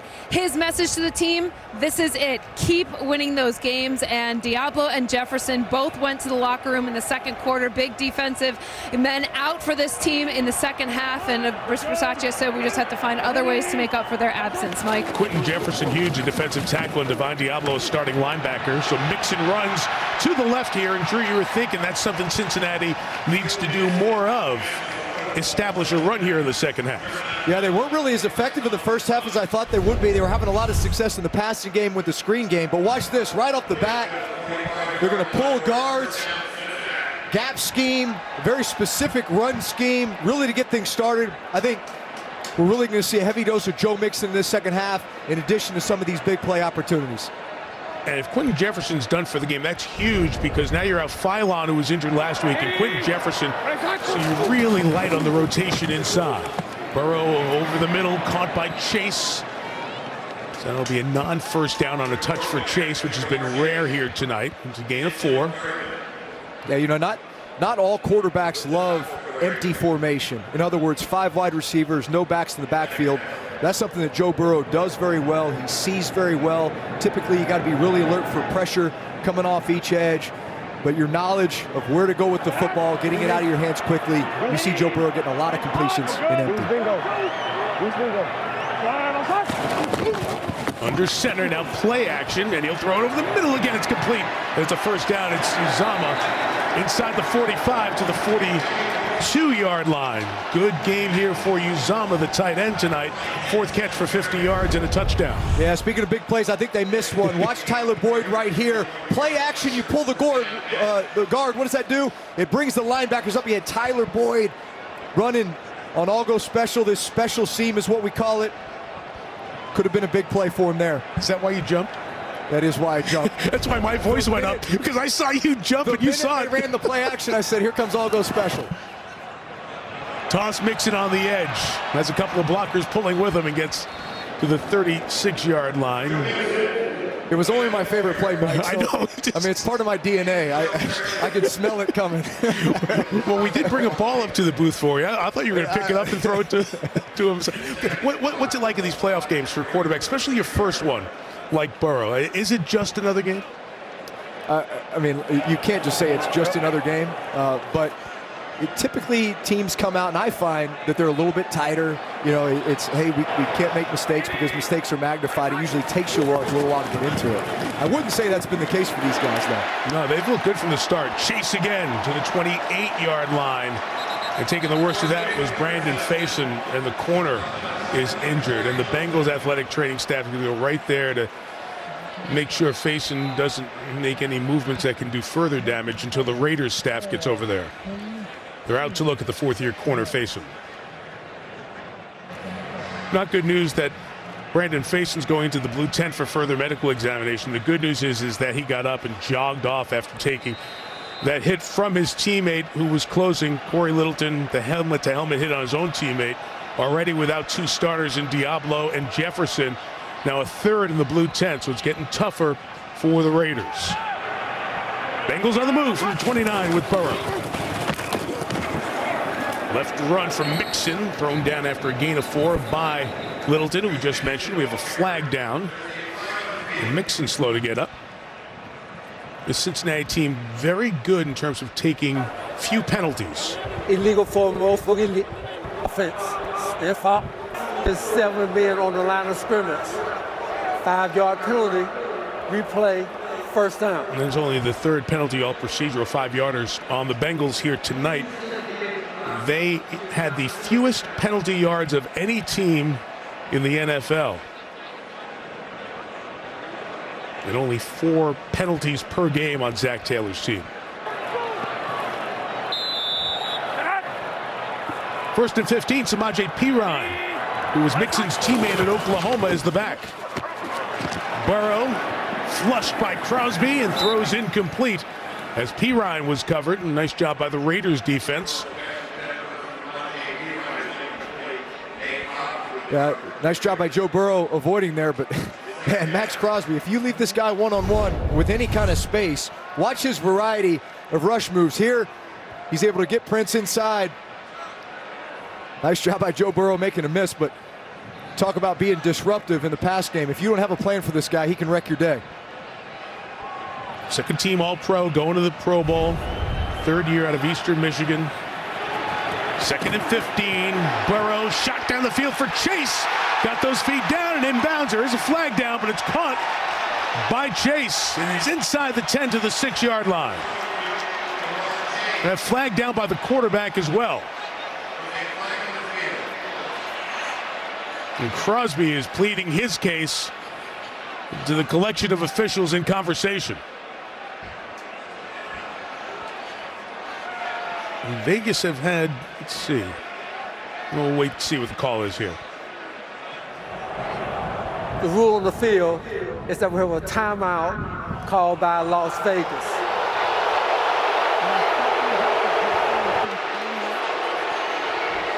Okay, Jerome was going to say more, and then he booed. He's like, enough. So here's the sync, side by side, the timeout call and the snap. As that player at the top there was running off the field as well. So Hayward saw that he had 12 on the field, tried to throw or try to get the timeout on his own. The flag was thrown because he didn't get off the field. Chase caught the ball. Crosby could have had a roughing the passer. There is no roughing the pass on the play. The contact was incidental. But none of it happened. They got First the timeout. First time out of the half, charged to Las Vegas. There's the 12. Yeah, this actually really heads-up play by Casey Hayward. Understands they're trying to get a quick snap. You got 12 on the field. You know they're going to have a free play. It's just a headsy play by a veteran player. And Zach Taylor is furious. You see a couple of officials who are wearing outdoor jackets talking with Zach Taylor, and you saw one before with Rich Bisaccia. There are 5 alternate officials for the playoff games to cover in case anyone gets hurt, or in COVID times, obviously, as Faison walks off the field here now. But back to those officials for a second. They are over there on the sideline to help communicate with the head coach quickly so they don't have to have the referee come over every time for explanations. John Hussey is one of the alternates who was on the side talking to Rich Bisaccia. So you see the others over there in conversation. I don't think alternate or working the game, any explanation was satisfactory to Taylor. After all that, it's 2nd and 15 again. And Burrow will take another shot downfield for Higgins, who is battling with Hayward. It's incomplete. We'll set up 3rd down here. Yeah, he liked his matchup outside. Casey Hayward, who's a smart player, he's off, but he likes that size advantage that he has with T. Higgins. They've made a bunch of these plays this year. Just overthrew it just a tad. So now you're here at 3rd and 15. You know your kicker's got a big leg, but it'd be nice to get him a little bit more yardage. Probably thinking more, just get some positive yards here to get him closer for a field goal. Higgins has not caught a ball yet. Field goal from here would be 52 yards, so they go to Chase, getting the blocks from Uzama and Pirine, but a good play by Nate Hobbs to take down Chase at the 25. The field goal attempt to be 43 for the rookie McPherson. Yeah, this is just another way to throw a screen. You're basically getting the ball into Jamar Chase's hands really quickly while you have these blockers out front. So they're kind of slow playing these blocks, making sure the receiver catches the ball first, and then finding their man, seeing if you can split one of these and get the first down. But nonetheless, just a good chunk to get a shorter field goal. Wind is swirling a little bit off the right hash. He draws the ball from 43. Perfect. Great makeup, mental and physical talent of the 5th-round rookie out of Florida. Gives the Bengals a 10-point lead.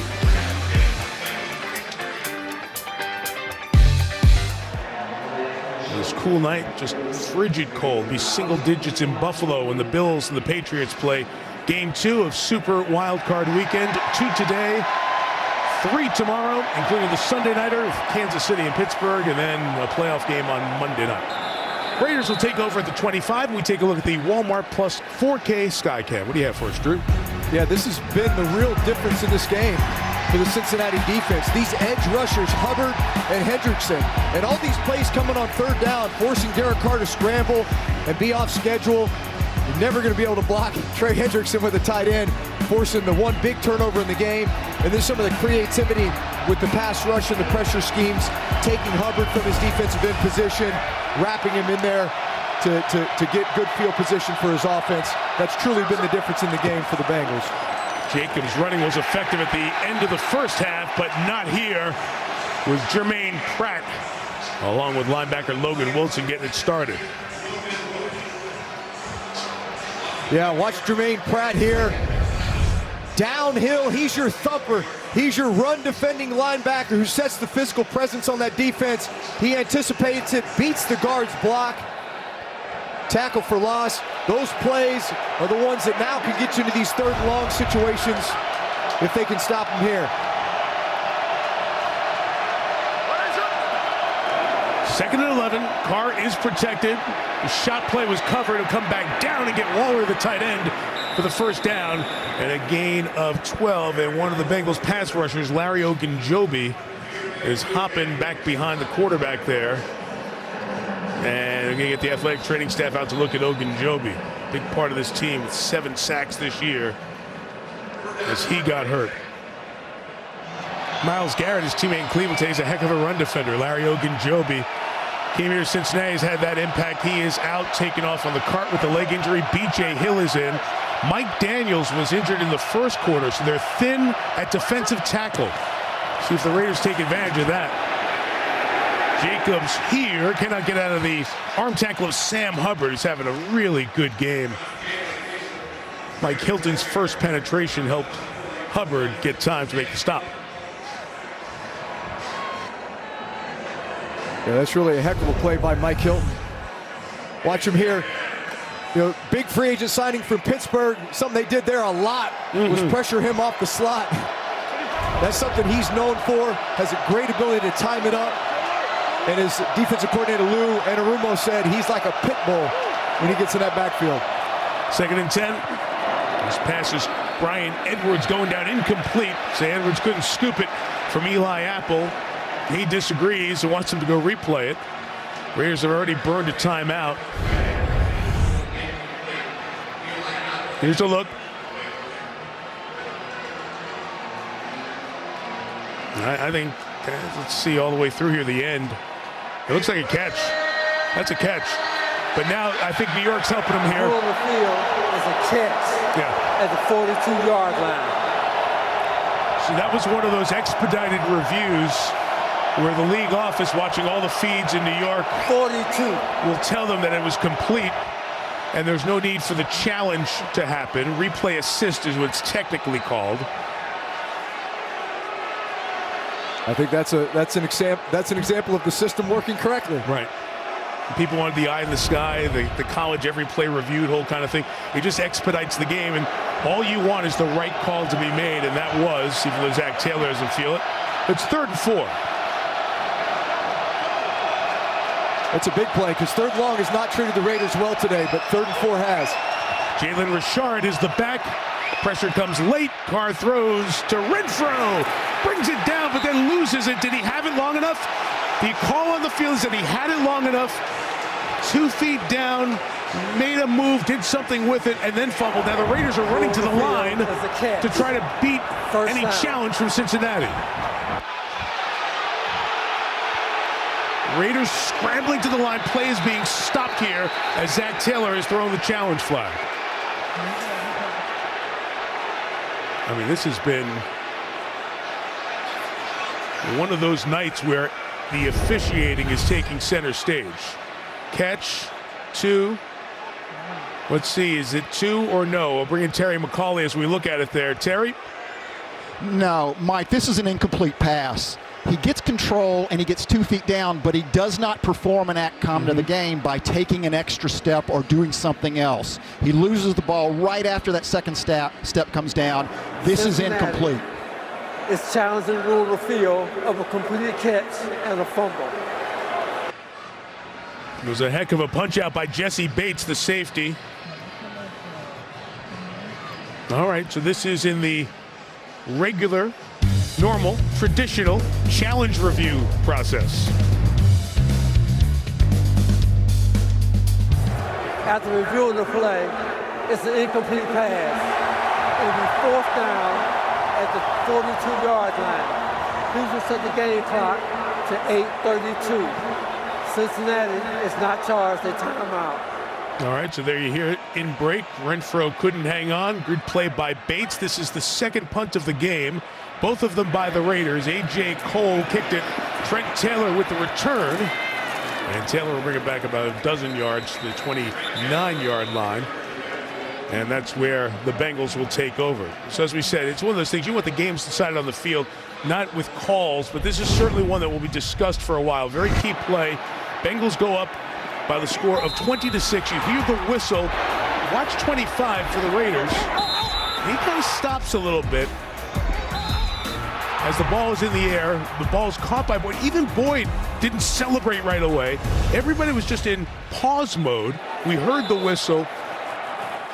After consultation with the officials on the field, it was ruled a touchdown, able to stand, and it's a lead for the Bengals. They've maintained that lead. It's 10 now, and here is the same man who caught that one, Boyd, with a physical finish on that pass to get to the 34-yard line.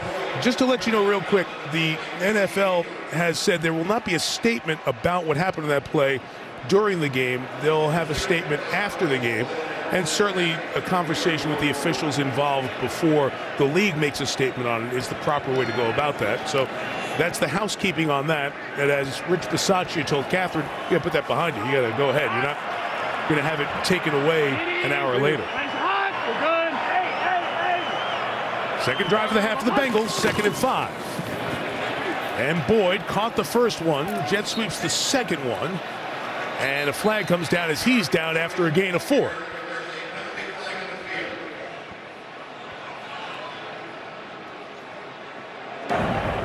Illegal block in the back. Offense on 73.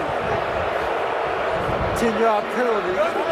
Replay, 2nd down. And it's on Jonah Williams, the left tackle. Yeah, that's a costly one there. too. Almost felt like it was right at the end there. Here's Williams. There it is. Just the contact on Littleton. The guy ends up making the tackle, but the penalty drives him back. So it's now 2nd and 12 for Burrow.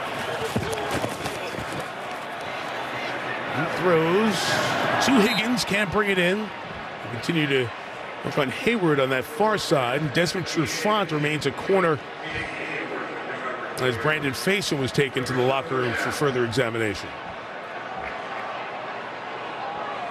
Yeah, they tried in the last drive to run by Casey Hayward. This time, hooking up in front of him, just barely missing outside. But you know, these are the plays you got to make. You don't want to be stuck in 3rd and long situations here after the penalty. Looks like it's a 3-man rush. Let's see if they bring pressure. The rookie Chris Evans is the back. They do bring 1. They bring 4. Burrow will go down, sacked by Max Crosby. So the back leaked out. Crosby kept going, and he comes up with a sack to force the Bengals' first punt of the day. Yeah, you really have to credit Corey Littleton here as well. Max Crosby sets it up with this move, but watch Corey Littleton, bang! Comes in on this stunt, hits the tackle, allows Max Crosby to loop inside and get the sack. But man, when you get in these 3rd long situations, these guys can pin their ears back, especially guys like Max Crosby, and you got no help over there, he's going to get to you quickly. Veteran Kevin Huber, his first punt of the night, and a good one. Renfro muffs it. Lucky to get back on it at the 27-yard line. A lot of pushing and shoving going on here, but finally it's all done. Well, you know, it's been a tumultuous year for the Raiders. Their head coach John Gruden resigned in October after offensive emails from his personal account were leaked, part of the investigation into the Washington football team. A month later, Henry Ruggs, the receiver, released after being charged with DUI in a fatal car crash. And 1 week later, the other 2020 first-round pick, Damon Arnett, the corner, was released after a disturbing video surfaced of him making death threats while holding a firearm. There's so much that happened in this season. There were several executives in the Raiders organization who were let go before training camp even started, injuries as usual, and through it all, somehow these guys have found a way. And a lot of the credit goes to the coaches in place, including Rich Bisaccia, the interim head coach. Carr scrambles and throws downfield, and open is Deshaun Jackson. Out of bounds inside the 40. There's a flag down back by Carr. Holding. Offense. 10-yard penalty, replay, first down.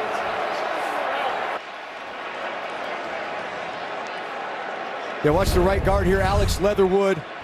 He's really struggled all year, first-round pick, but he's one-on-one here with B.J. Hill, and watch, he bear hugs him. So it's a good call by the officials, but man, these are the things that the Raiders just cannot afford at this point. You have an opportunity for big plays, opportunity to get back into this game, and now you're sitting here at 1st and 20. And Leatherwood's been part of the story this year as well. 17th overall pick, was supposed to be the right tackle. Didn't do well there in 4 games. Moved him in at right guard. He's continued to struggle. 1st and 20. And Carr. Renfro's got a lot of attention, but he keeps going to the 26-yard line. Yeah, this is when you as a quarterback need to just calm everybody down. Just continue to chip away at this. Trust your playmakers. Trust guys like Renfro, Waller. Be able to hand the ball off to Josh Jacobs. Listen, you're only down 10 points, and there's plenty of time. So think about just methodically putting together a good drive here. Get first down after first down. If the big play opportunities come, great. But otherwise, just be efficient. 2nd and 11. Carr, sideline shot. Edwards trying to come up and get it. Eli Apple stayed there and broke it up. Apple, drafted by the Giants with the 10th overall pick, struggled there, went to New Orleans, was your teammate, did a good job a couple years with the Saints, and now he's here as a Bengal. Yeah, you know what? He wasn't the starter at the beginning of the year, but he's earned that spot, and he's really come on late. Watch him here. He's very good in press coverage. He feels the receiver's eyes come around, so his eyes come around as well. He's able to not only make the play, but almost knock this ball back inside for an interception.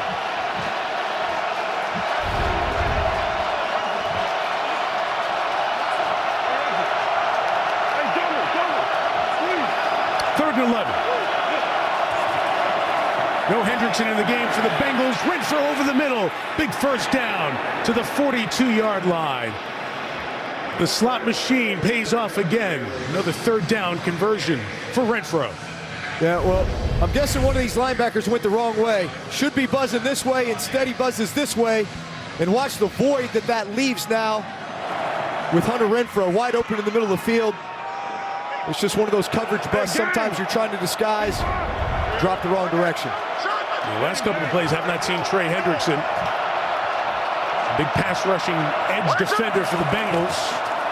First down run here by Jacobs, who gets better as the game gets longer to the 50-yard line. It's an excellent first down pickup of 8, under 5 minutes left here in the third. Yeah, you said it, Mike. You know, the first half of games this year, Josh Jacobs has averaged 3.5 rushing yards, 4.5 yard average in the second half.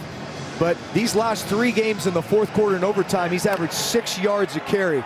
So as the game gets going, the more carries he gets, the hotter he gets, and the more that they start really pounding the ball. They need to continue to do that. Especially with the Bengals being down 3 offensive linemen here at the moment. Jacobs, it's Eli Apple coming down for the tackle. It's to the 43-yard line. Mike Daniels and Ogunjobi, the tackles hurt earlier. No Hendrickson on the field right now. Catherine, what do you know? Well, Trey Hendrickson is being evaluated for a concussion. His return is questionable to this game, Mike. That's huge. What a difference edge rusher he is. And that changes a lot for the Raiders offensively. That really changes a lot, especially on third down when you start thinking about your protection plan. But you said it earlier as far as running the football. They only have 2 defensive tackles right now. No ability to rotate. So this is when you just start wearing them down with the run game. Continuing, Jacobs left. 4, maybe 5 yards on first down, and Jacobs looks like he's ready to go. he's not Zeke, but he's telling you, feed me. Look, we all saw the game last week, fourth quarter and overtime. You just felt this guy ramping up, and Derek Carr said he's got some of the best vision of any running back I've played with, and he runs angry. And you can see that. He wants the ball. This is when those running backs get in the huddle and say, just feed me, keep feeding me. Cam Sample, rookie out of Tulane, is now in the lineup for the Bengals on that defensive front. 2nd and 5, Jacobs. Again, good hard run. Right at the marker, very close to a first down. Flag is down, though. And this one going to come back. Holding. Offense. 68. 10-yard penalty. Replay. Second down. Andre James, the center. The Raiders have penalties starting to mount up. They've been at bad times for Las Vegas. This is what can't happen. Just watch the center match up here on the nose. You're getting a little bit of a double team. You're getting help. That's fine. You're in good position. Just keep your hands inside. Instead, you can see him have the outside shoulder pad there. If the refs see that, they'll call it every time. 2nd and 15. Carr to work. Jacobs underneath to get some of that yardage back. Shy of the 40. He'll set up 3rd and about 7 with 2.5 to go. You know, Derek Carr, you think about the 2016 season. Greg Olson was his quarterback coach, offensive coordinator when he first came to the Raiders as a 2nd-round pick. He was so excited to have the chance to play in a playoff game because he missed the one in 2016 when he injured his leg late in the season. Yeah, and his late game heroics this year, 6 walk-offs, the way that he's played big in big moments, he deserves to be here. And his leadership has been huge in the tumult of the Raiders season. 3rd and 8. Renfro quickly got blocks downfield. Let's see what they do here now. They're at the 36-yard line. It's 3rd and about 3.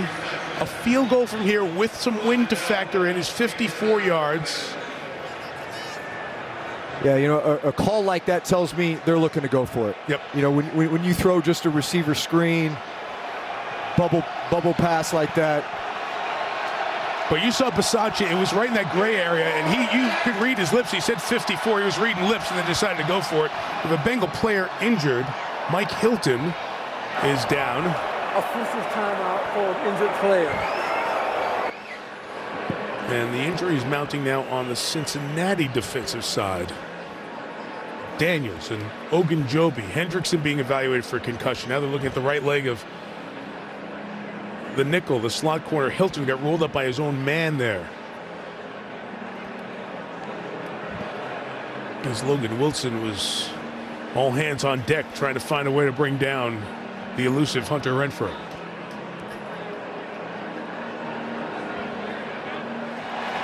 Let's go see Hilton up. But we heard that from numerous players, Drew, that even in his second year in the league, Burrow's presence is the reason other guys went around the league and sold him, said, hey, we got a Q, we got a QB. Yeah, it's a QB-driven league, and if you know you got a guy who can help you win at any moment, those are the guys you want to play with. Those are the guys that give you a chance to win championships, and that's what's drawing a lot of these free agents here to Cincinnati. We see the chances on 4th and 3. Renfrow working underneath. Carr goes the other way, and a flag is down. And Carr was looking back for the flag. He got it. Foster Moreau was trying to shake free. And the drive will stay alive. A 4th down conversion by penalty. Pass interference. Defense number 29. On the foul. First down. Vernon Hargreaves, who played only 43 snaps all year before last week's game when most of the regulars sat. So Hargreaves played more in that one. He hasn't been on the field much this year. Was there because of the injury and drew the flag. Yeah, you know, in that situation, you're thinking Renfrow, you're thinking Waller. These guys are getting doubled. You know, one of the guys who was singled there was Morrow. Hey, Lou. It ends up being a nice gain for them via penalty. It's a 10-point game. Raiders are field goal range. The 25-yard line. Carr wants more, though. Strokes it in the middle. It is caught. Big hit on Brian Edwards, who gets up. Jesse Bates laid him out legally with no flag thrown, but to the 9-yard line. It's 1st and goal for Las Vegas. Man, that's playoff football right there. Catching the ball, knowing you're going to get hit. Really nice job by Jesse Bates of finding that target right in his chest with his shoulder. Good clean hit all the way around. And a really nice job by Edwards to hang on to that pop. Absolutely. Wow. Dying seconds, 3rd quarter. Raiders 1st and goal. Corner pressure picked up. Carr just gets rid of it. There's Vernon Hargreaves who had the flag earlier with the pressure there. Let's go back to the play that Hargreaves was called for pass interference. Yeah, so here's Hargreaves and Morrow right there. You see how he just hooks his hip, slows him down. Refs will call that every time. Terry McCauley's taught us in his years with us here, you're restricting the pass receiver from getting out. Those 2 arms wrapped around, that restricts the movement. Doesn't feel like a ton, but it's the right deal. Hilton is back in the game, 2nd and goal.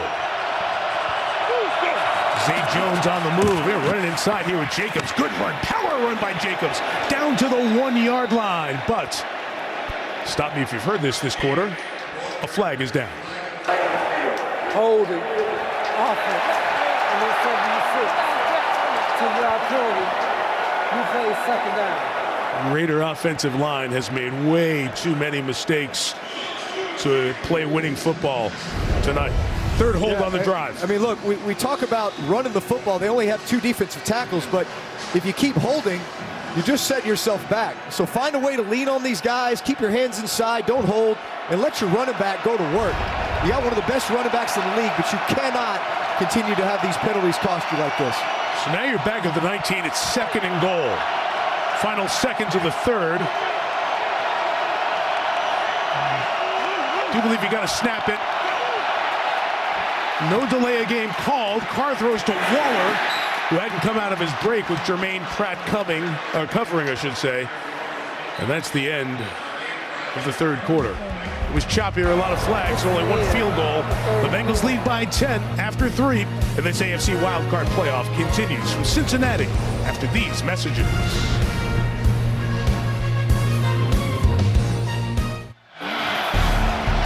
Beautiful look at Cincinnati. Tonight's aerial coverage brought to you by Geico. Off we go to the 4th quarter. Bengals haven't won a playoff game in 31 years. They're 15 minutes away, leading by 10. Mike Tirico, Drew Brees, Catherine Tappan, Terry McCauley with you. huge play for the Raiders in field goal range in a 2-score game. 3rd and goal at the Cincinnati 19. 5 in the pattern for Carr. He's going to throw it to Waller, and it's not going to go very far. Pulled down to 16. The gain limited by Jermaine Pratt. And the field goal from here will be 34 yards for Carlson. It's tough. You get 2 holding calls on run plays on this drive. You were running the ball really effectively. You got a defensive line that's been decimated by injury thus far this game. 3 out of their top 5 defensive linemen are out. But getting this kick here will get you back in this game. 1-possession game if you can make this. And Carlson keeps his role. He made his last 23 in the regular season. He's made all 3 here today. Cincinnati's lead is 7. First minute, final quarter.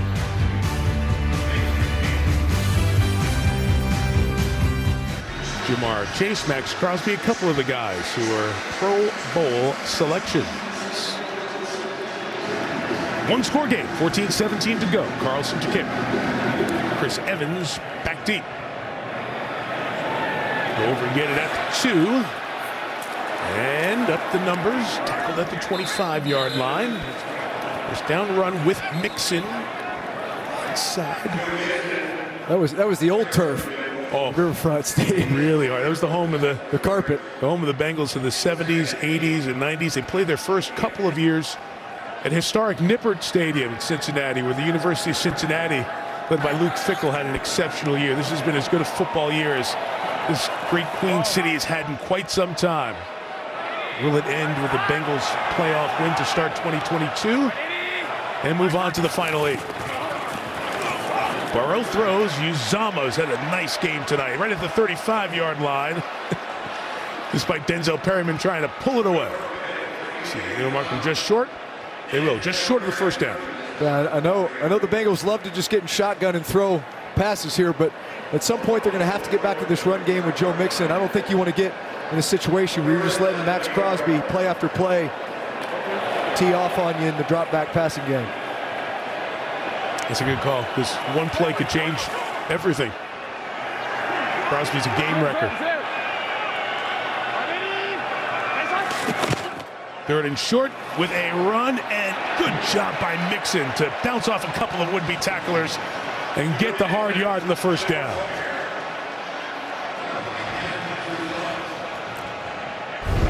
Yeah, so the Raiders bring in their run front. Really nice job by the nose guard of getting through here. But watch Joe Mixon, this powerful run here.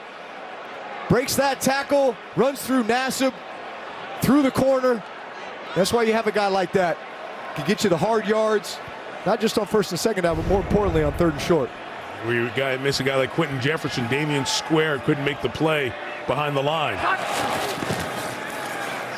First down, Burrow. High throw, incomplete for Chase. Covered by Hayward.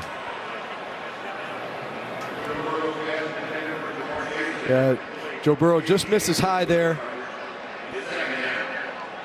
It was one of those where you felt like it was going to be a tip ball. You were wondering if they were going to go for the hit or go for the pick. Burrow 18 of 28 tonight.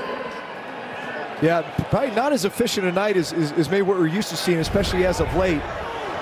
Really have to credit this Raider defense. I think they're doing a good job with their disguises and throwing them off a little bit. And the 36 pressure comes, gets rid of it to Mixon. And a good job rallying to the ball for about 3 yards. It'll be just shy of the 40. Mixon's been slow getting up a couple of times here in this second half. He's going to look over to the sideline. We wonder if we'll see Pirine come in now. We will. 3rd down anyway. Samaje plays on 3rd down often. Yeah, this is one where you feel like the momentum is a little bit in the Raiders' hands right now based on the drive that they were just on. Got some points. It's a big down for them.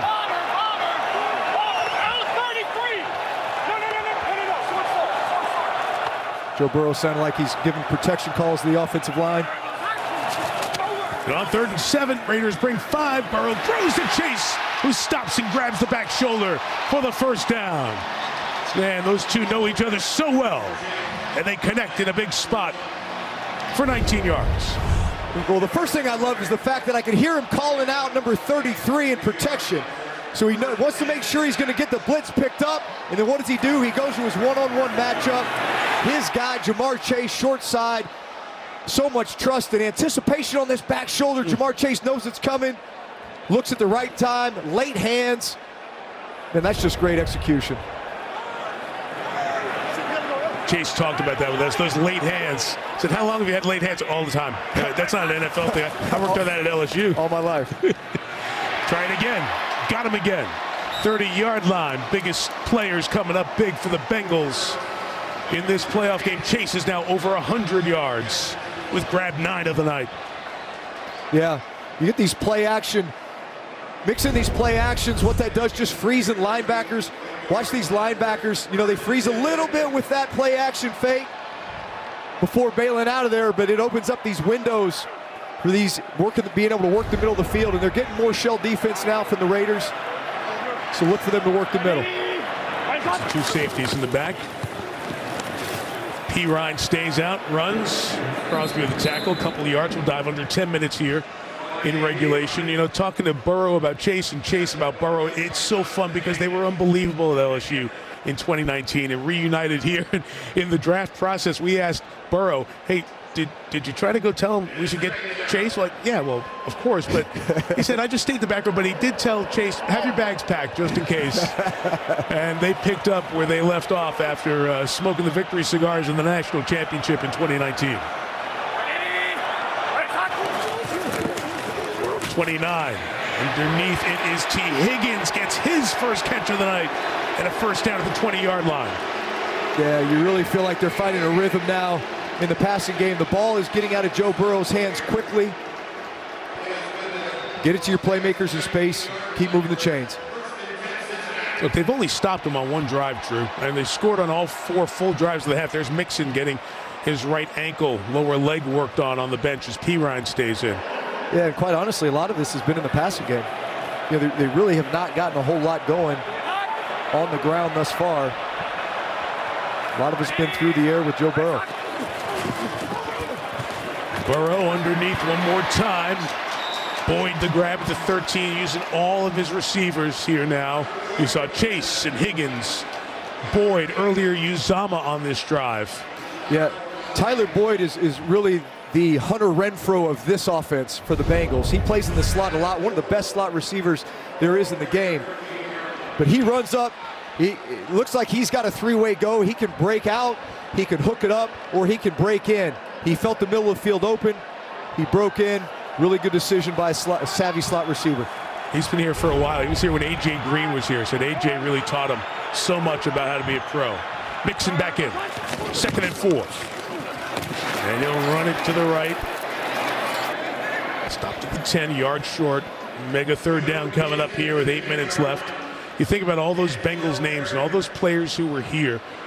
I know they didn't have the playoff success. Marvin Lewis built some good teams over the years. They just shot themselves in the foot at the worst time. They made the big mistakes in the big moment. But Marvin really brought this city a winning culture and how they could win, because the Bengals were down for a long time. And you wonder how many of those Bengals former players who connected so well with this city are watching across the country tonight and pulling for not just the franchise but the city to see a playoff win for the first time in a couple of generations. Yeah, I hope they're proud. 3rd and 1 here. Mixon pitch on the edge. Just stopped short. Just stopped short. Had to get inside the 10 there. Yeah, the official chains are on the near side. That's just the guide on the far side. So Jerome Boger's going to stop it here at 7:09 and bring him out for a measurement. Thank you. Yeah, a lot of this Bengal run game has been to the outer edges. It's been these toss crack plays, these speed sweeps. And Mark, that ball was on the 10. The forward point of that ball when he came down was just on the inside of that 10-yard line. So that mark is pretty darn good. Those down judges and line judges really do a good job with those spots. It's so hard to do. All right, so what are you thinking here if this is short?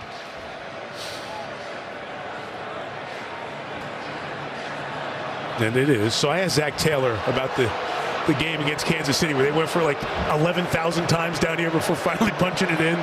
Right.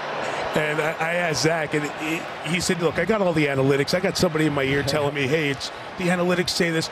But he said, I apply the human feel to it too. And you just kind of know a sense of momentum at the moment. It'll be very interesting to see. Do you try to draw them off here, or do you just go for it? Yeah, listen, which you have to. And what he also said was, you know what? We got to go win this game. And also recognize who's on the other side of the field. It was Patrick Mahomes. That's right. But you know what? We've got to go win this game. We've got to go earn it. To win this division, you've got to be aggressive. And so I love that mentality. You know, look, you're here. You're in the fourth quarter. There's 7 minutes left. You're up by 7 points. You kick a field goal here. You make it a two-possession game. I think you really need to kick the field goal here. Okay.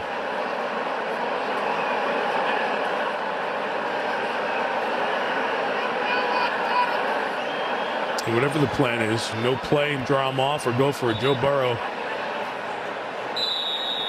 is adding a little bit of advice before the play call in the huddle here. 4th and inches. Mix in the back.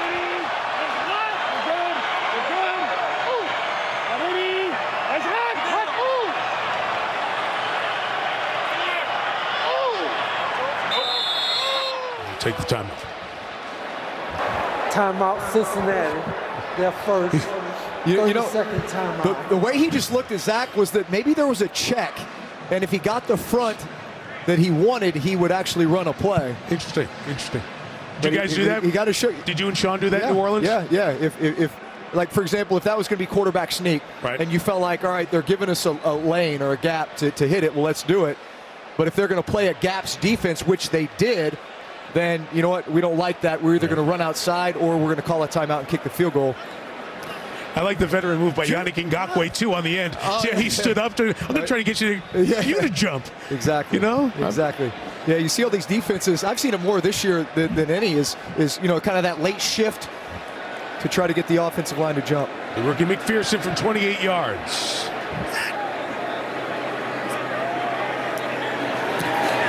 Great operation. Boy, has he been good. Both kickers have been good as advertised tonight. All 7 of field goal attempts have been converted. The Bengals a 2-score lead with 6:46 to go.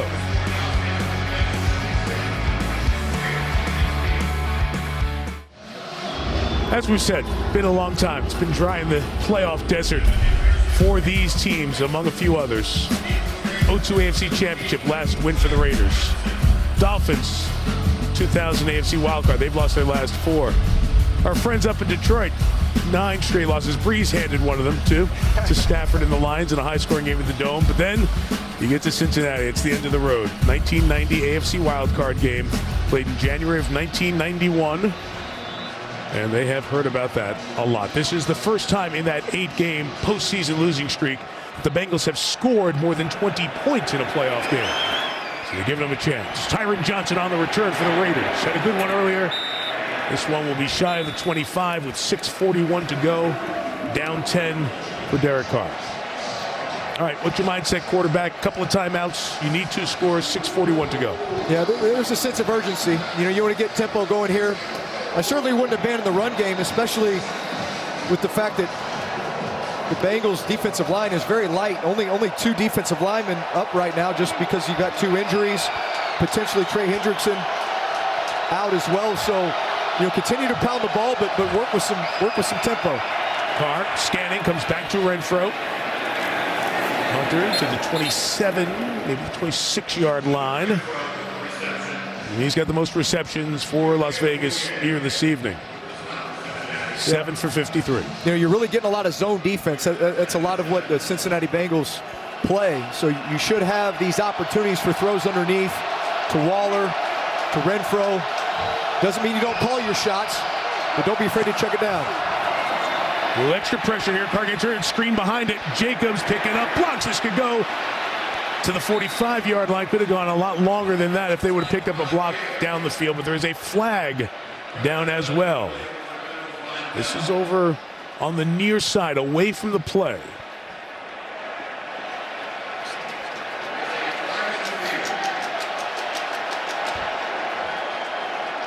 It's thrown to the 35.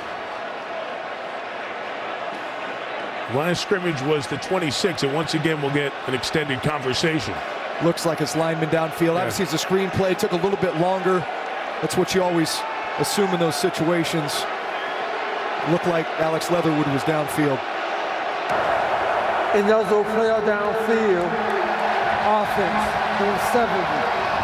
5-yard penalty. Replay, second down. You actually could not have timed this play call any better. You're getting pressure off of the slot, which means you love the screen game. You're going to lure all of these defensive linemen in, and then you're going to drop the screen over the top, which is exactly what they did. It took a little bit longer than normal. So Alex Leatherwood, the right guard, just got a little bit too far down the field there. Back up 5, 2nd and 12. Carr about to get hit, got rid of it. Jacobs not going to get away from those. We have 3rd and 13. We have another flag down. This one's in the secondary with Zay Jones. I think he was held by Awuzie. And this could be a first down for the Bengals. Holding. Defense, number 22. 5-yard penalty, automatic. First down. Yeah, it's a good call by the officials. Awuzie just got caught flat-footed, felt like he was going to get run by, so he grabbed him. But that really bailed out the Raiders there. You know, they're going to be sitting at 3rd and 10 plus. That has not been good to them today. But instead they get a new fresh set of downs. Turning clock, 5.5 in regulation. Carr's got everything covered. He's just going to get rid of it here. Waller turned it upfield. Trying to work away from Logan Wilson. Wilson's a linebacker. He's got terrific ball skills. He had 10 picks in college, 4 picks this year. Does a good job in coverage. Yeah, it was impressive to listen to the defensive coaches talk about Logan Wilson.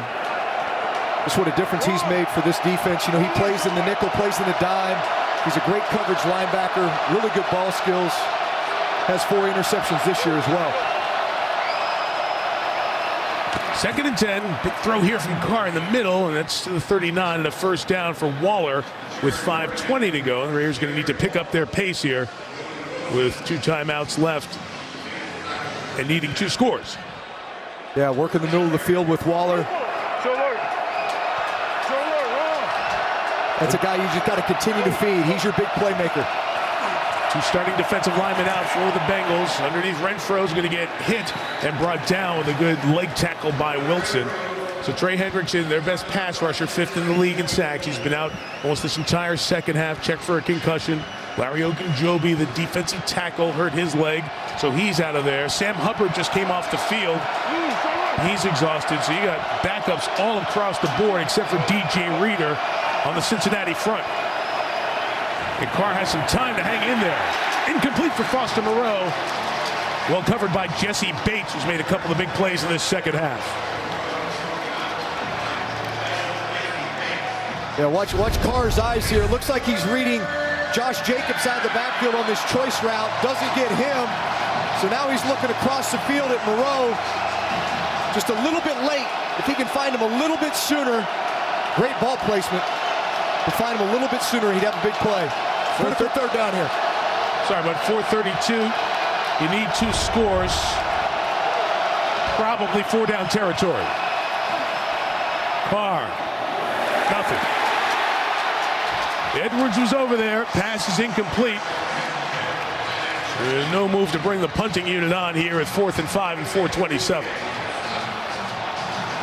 Yeah, watch Brian Edwards here at the top of this route, over here to the left. He gets by the defender. It's an out route. A lot of times the adjustment, you can see where Derek Carr threw it. He was expecting him to take a higher angle. This place is going to go nuts if they get a stop here. Watch the play clock. They're showing a full blitz look.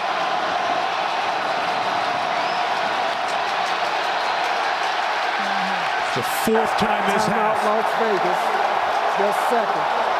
30-second timeout. The Raiders and the play clock, and they weren't ready.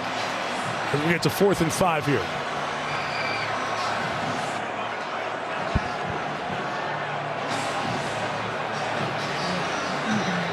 Greg Olson, offensive coordinator there, and Derek Carr. And Carr definitely has something in mind there that he wants. Yeah, it's hard to communicate out there right now. This place is rocking. And they know, 4:27, they close this out on this play. Party will start. Yeah, let's see if they give the same look that they did on that previous snap, which was full blitz. It does not appear to be the case. They've got a deep middle safety in Jesse Bates. Everyone else looks like they're in man coverage on their matchups. Gotta have it, Carr. To the middle, Deshaun Jackson. To the 30-yard line. 26 yards. Just pop him in for a couple of plays. Somehow he always gets open for something more than 20 yards. Drive alive. Yeah, so Deshaun Jackson is coming into your screen right here. Kind of hesitates and then runs across the ball.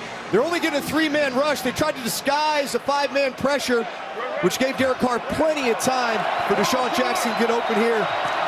Nice job by the veteran. Might have gotten away with a little push off there. A couple of times they've worked on Eli Apple in this fourth quarter. 4:19 in regulation. Carr over the middle. Jacobs, first down to the 17-yard line. Yeah, the faster you can go here, the better. You want to conserve as much time as possible. You've only got one timeout left. The faster you can score, the better. Yeah. Bisaccia is telling him, get on the ball and kind of looking down the sideline just to, as you said, Drew, just keep the pace going. It's your only chance at this point, down 10. Now quick, sideline, out of bounds. Zay Jones try to stretch it for as much yardage as he could. He'll mark with the 10. Yeah, and that's exactly what you want here. You're able to get out of bounds. You don't have to use a timeout. Right about the 10-yard line here. So now you really do start thinking about, what are our shots to the end zone from this spot? Doesn't mean you can't take a completion in the field of play and get yourself a little bit closer, but you're certainly down here to get that one score, to make it a one-score game. From the 10, Carr. I'm just going to bench it here, get rid of it, set up third down.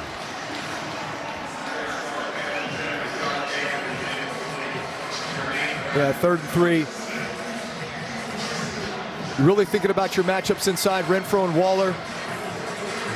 Expect down here in the red zone, what the Bengals like to play is this form of brackets. What does that mean? Safeties are going to come down and they're going to choose to double two offensive players. In most cases, it's Waller and Renfro, although Renfro came off the field. Yeah, it just came out. You saw Bisaccia go down, say field goal ready. Yeah, so make sure they're ready. A little more of a heavier personnel with 2 tight ends on the field. 3rd and 3 with a 3-man rush. Carr throws incomplete. They got a piece of it. Sam Hubbard. Yeah, and he's lucky he did, because he had Waller running out the backside here on a shallow cross. Would have been a conversion and maybe a touchdown. Oh, just skipped off the top of his helmet there. Anyway, right?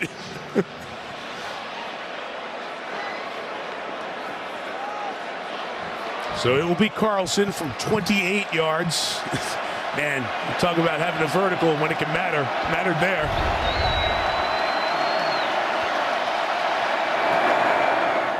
All the field goals have been made. It is a one-score game. Folks were hoping they'd go down and get some points there, and the Raiders did just that. Raiders have 1 timeout left. Clock managed properly, and they stop them. The Raiders can get the ball back with about 1:55 left. The Bengals are a first down away from closing this game out. What will happen? First, the kick return. Short-handed out to the 26. Goes Chris Evans. Take a look at our next-gen stats powered by AWS and Jamar Chase. Yeah, outside the numbers, he has been so effective today. So explosive and yet so smooth. His ability in off coverage just to make every route look the same. Press coverage, a lot of these deep routes, but his timing, chemistry with Joe Burrow, his ability to simply flip his hips, catch these back shoulder throws. He's had 6 targets, 5 receptions, 84 yards outside the numbers today. Big plays continue to happen for Jamar Chase. Raiders can stop it twice. Once with the timeout, then the 2-minute warning. From the 26, it's Mixon. Stopped behind the line of scrimmage, loss of 2. They just let this spin down here, hold on to this timeout. Yeah, that was actually a big stop by the Raiders. No doubt. And not only do you stop, but you get a tackle for loss here. You know, what's really been working for the Bengals on a lot of these drives is just that short intermediate passing game. Joe Burrow getting the ball out of his hand quickly. You don't want to get a habit of sitting back there holding it with Max Crosby in the night he's had. But here we go empty. We know Joe Burrow loves it. He's got a great comfort and feel for it, sees the field extremely well. Back under center. They're going to run it with Chase. He'll try to slam it in there. Now try to take it to the other side. He is pursued, burned some clock, but a timeout taken by the Raiders once he's stopped after a gain of only a yard. 2:35 to go. Timeout. And here we go. The third and final of the game. 30-second timeout. We talked about Max Crosby in the evening that he has had. The Pro Bowler, second team All-Pro. Yeah, I mean, he's such a threat. You cannot block this guy with one person. Whether it's the bull rush or the speed of the outside, here he is bull rushing again, causing Burrow to have to step up and scramble. Here they run a game. Just his timing and ability to hit it inside. He's got so many counter moves. He can use the speed. He's got power, long arms. I mean, he's got all the traits. He is a relentless pass rusher and somebody that in a 3rd and 11 situation right here, you better chip him. Couple of things. He's going to be in your lap. Couple of things here. Does Cincinnati throw? If they throw and it's incomplete, it gives the Raiders a little bit of time on this side of the 2-minute warning. If not, the next clock stoppage is the 2-minute warning. Yeah, well, the unfortunate thing is you're at 3rd and 11. I think you do. I think you do throw it because you got matchups, but you better make sure you're chipping Crosby over here. You've got the guy with the highest completion percentage in the league.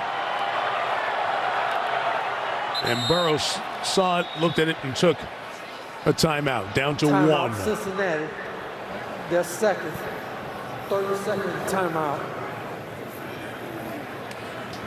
Well, on the Thursday night before Super Bowl 56, the NFL's brightest stars going to be recognized for the best plays, the moments from the season. Tune into NFL Honors Thursday, February 10, 9 Eastern on ABC, ESPN Plus, and the NFL Network. Can you imagine the shuffling that's going on, the pacing that's going on in the houses around the Cincinnati area right now? It has been so long since they won a playoff game, and they're this close. This play could change it. They get a first down here, game's over. Yeah. Listen, I say you absolutely go for it. And the reason you do is because you got Joe Burrow. So Samaje Perine's the back. So notice how they put Perine here to chip Max Crosby. He helps out. Burrow throws underneath. Uzama, can he get there? No, he stopped, and the Raiders are going to have a chance. The clock will spin down to 2 minutes. It'll stop for the 2-minute warning. It'll be punted, and Derek Carr goes to Greg Olsen, the offensive coordinator, and they're starting to plan, and they're starting to scheme, and we got the ball in our hands with a chance. The Raiders, who have been on the field more than any team in the NFL since the 1930s because the 17-game schedule and all their overtimes. The Raiders, who had 6 walk-off wins, This is the 2-minute have a chance. At the 2-minute warning in Cincinnati, whose playoff drought is going to end. One drive to decide it. Bengals kicking to the Raiders. Up 7, trying to end their 31-year drought.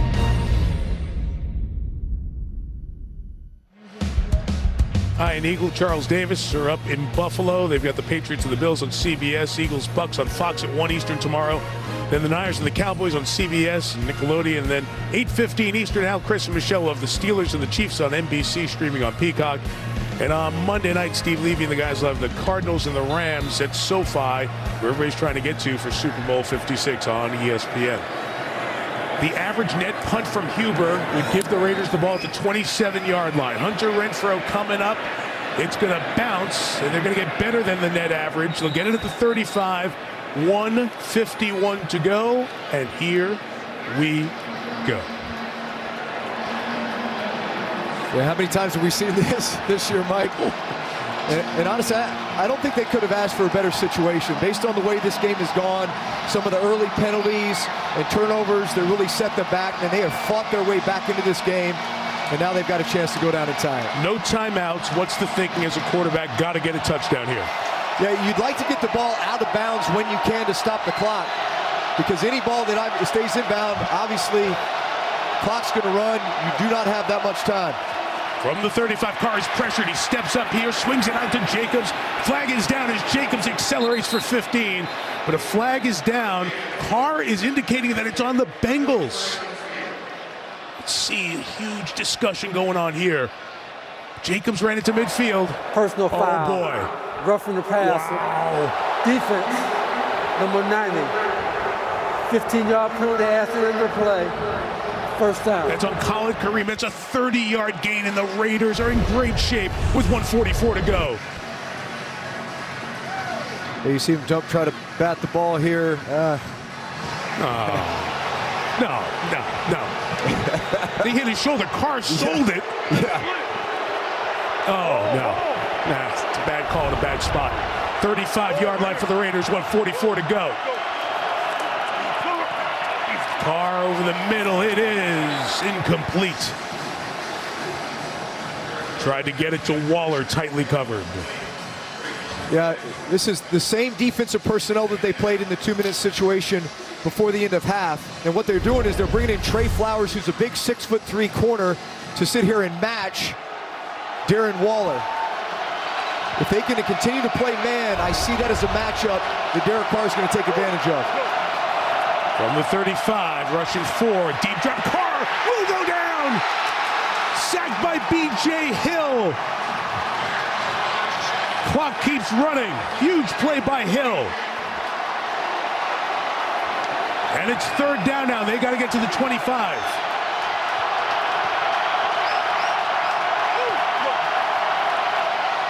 Again, the four-man rush. In the middle, Waller, he grabbed it. What a catch by Waller. What a throw by Carr. First down Raiders with 1:06 to go.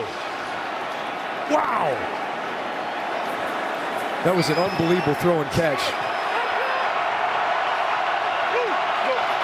56 left. Carr will throw it out to the side. It's incomplete.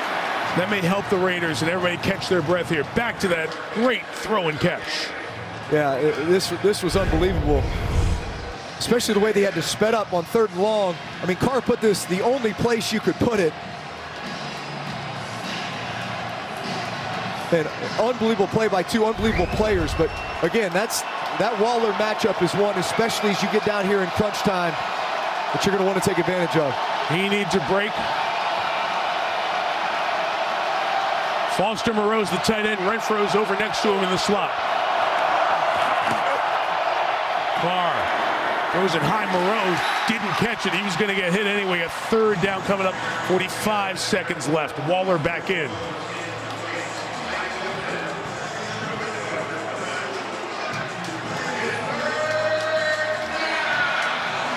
Yeah, you're really thinking about, even if you don't get the first down here, certainly as a play caller, you're thinking, all right, I got to have my 4th and 5 play call in the event that this is inbounds and the clock is running.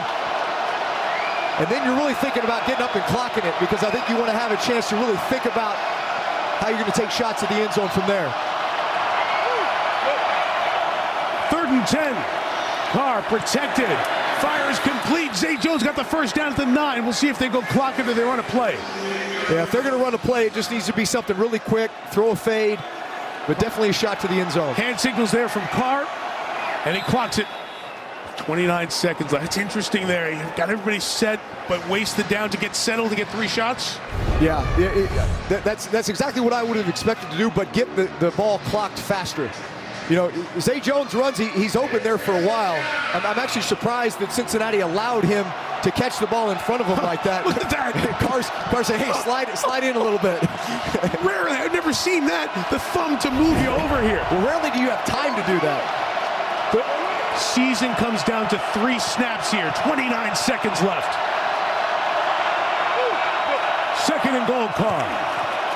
Throwing end zone, incomplete, broken up by Bates, trying to get it to Jones. Jesse Bates has had a terrific second half. 25 to go.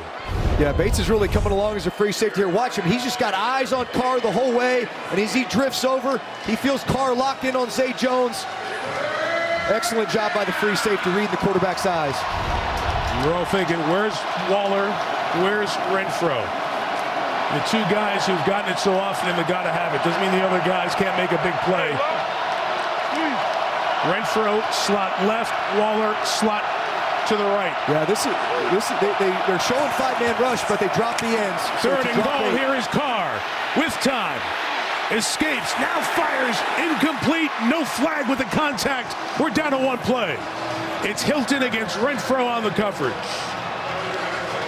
Yeah, we knew this was going to be a matchup today. Mike Hilton as the slot defender playing against Renfro, and so hard to cover.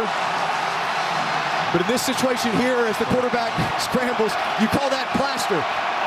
And a great no call as Renfro slipped. So here it is. The Bengals haven't won a playoff game in 31 years. They're one play away. Can the Raiders pull another one out? 4th and goal. The season comes down to this. It is Carr, end zone. Intercepted. Jermaine Pratt has it. And for the first time in 31 years, Cincinnati, your Bengals have won a playoff game. Moving the field is an interception. First down, Cincinnati.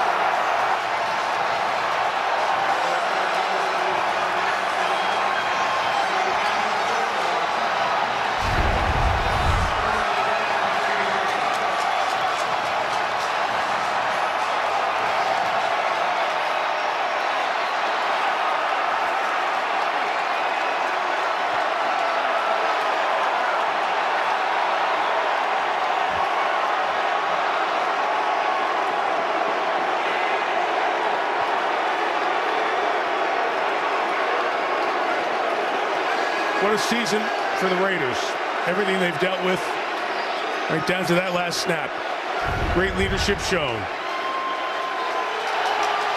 But the Bengals move on. Joe Burrow's won his first playoff game. And Cincinnati's a playoff winner for the first time since 1991.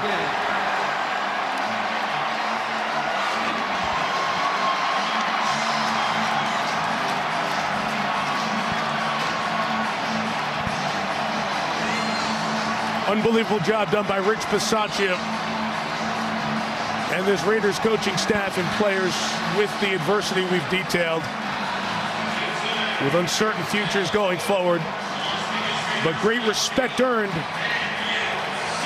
within this league. But the Kitty Cats have arrived.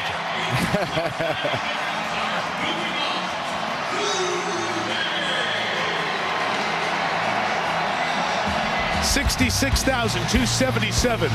Largest crowd in the history of Paul Brown Stadium was here to see it. A few 100,000 more will tell you they were here when the Bengals ended the drought. The Raiders have been knocked out. The Bengals advance 26-19.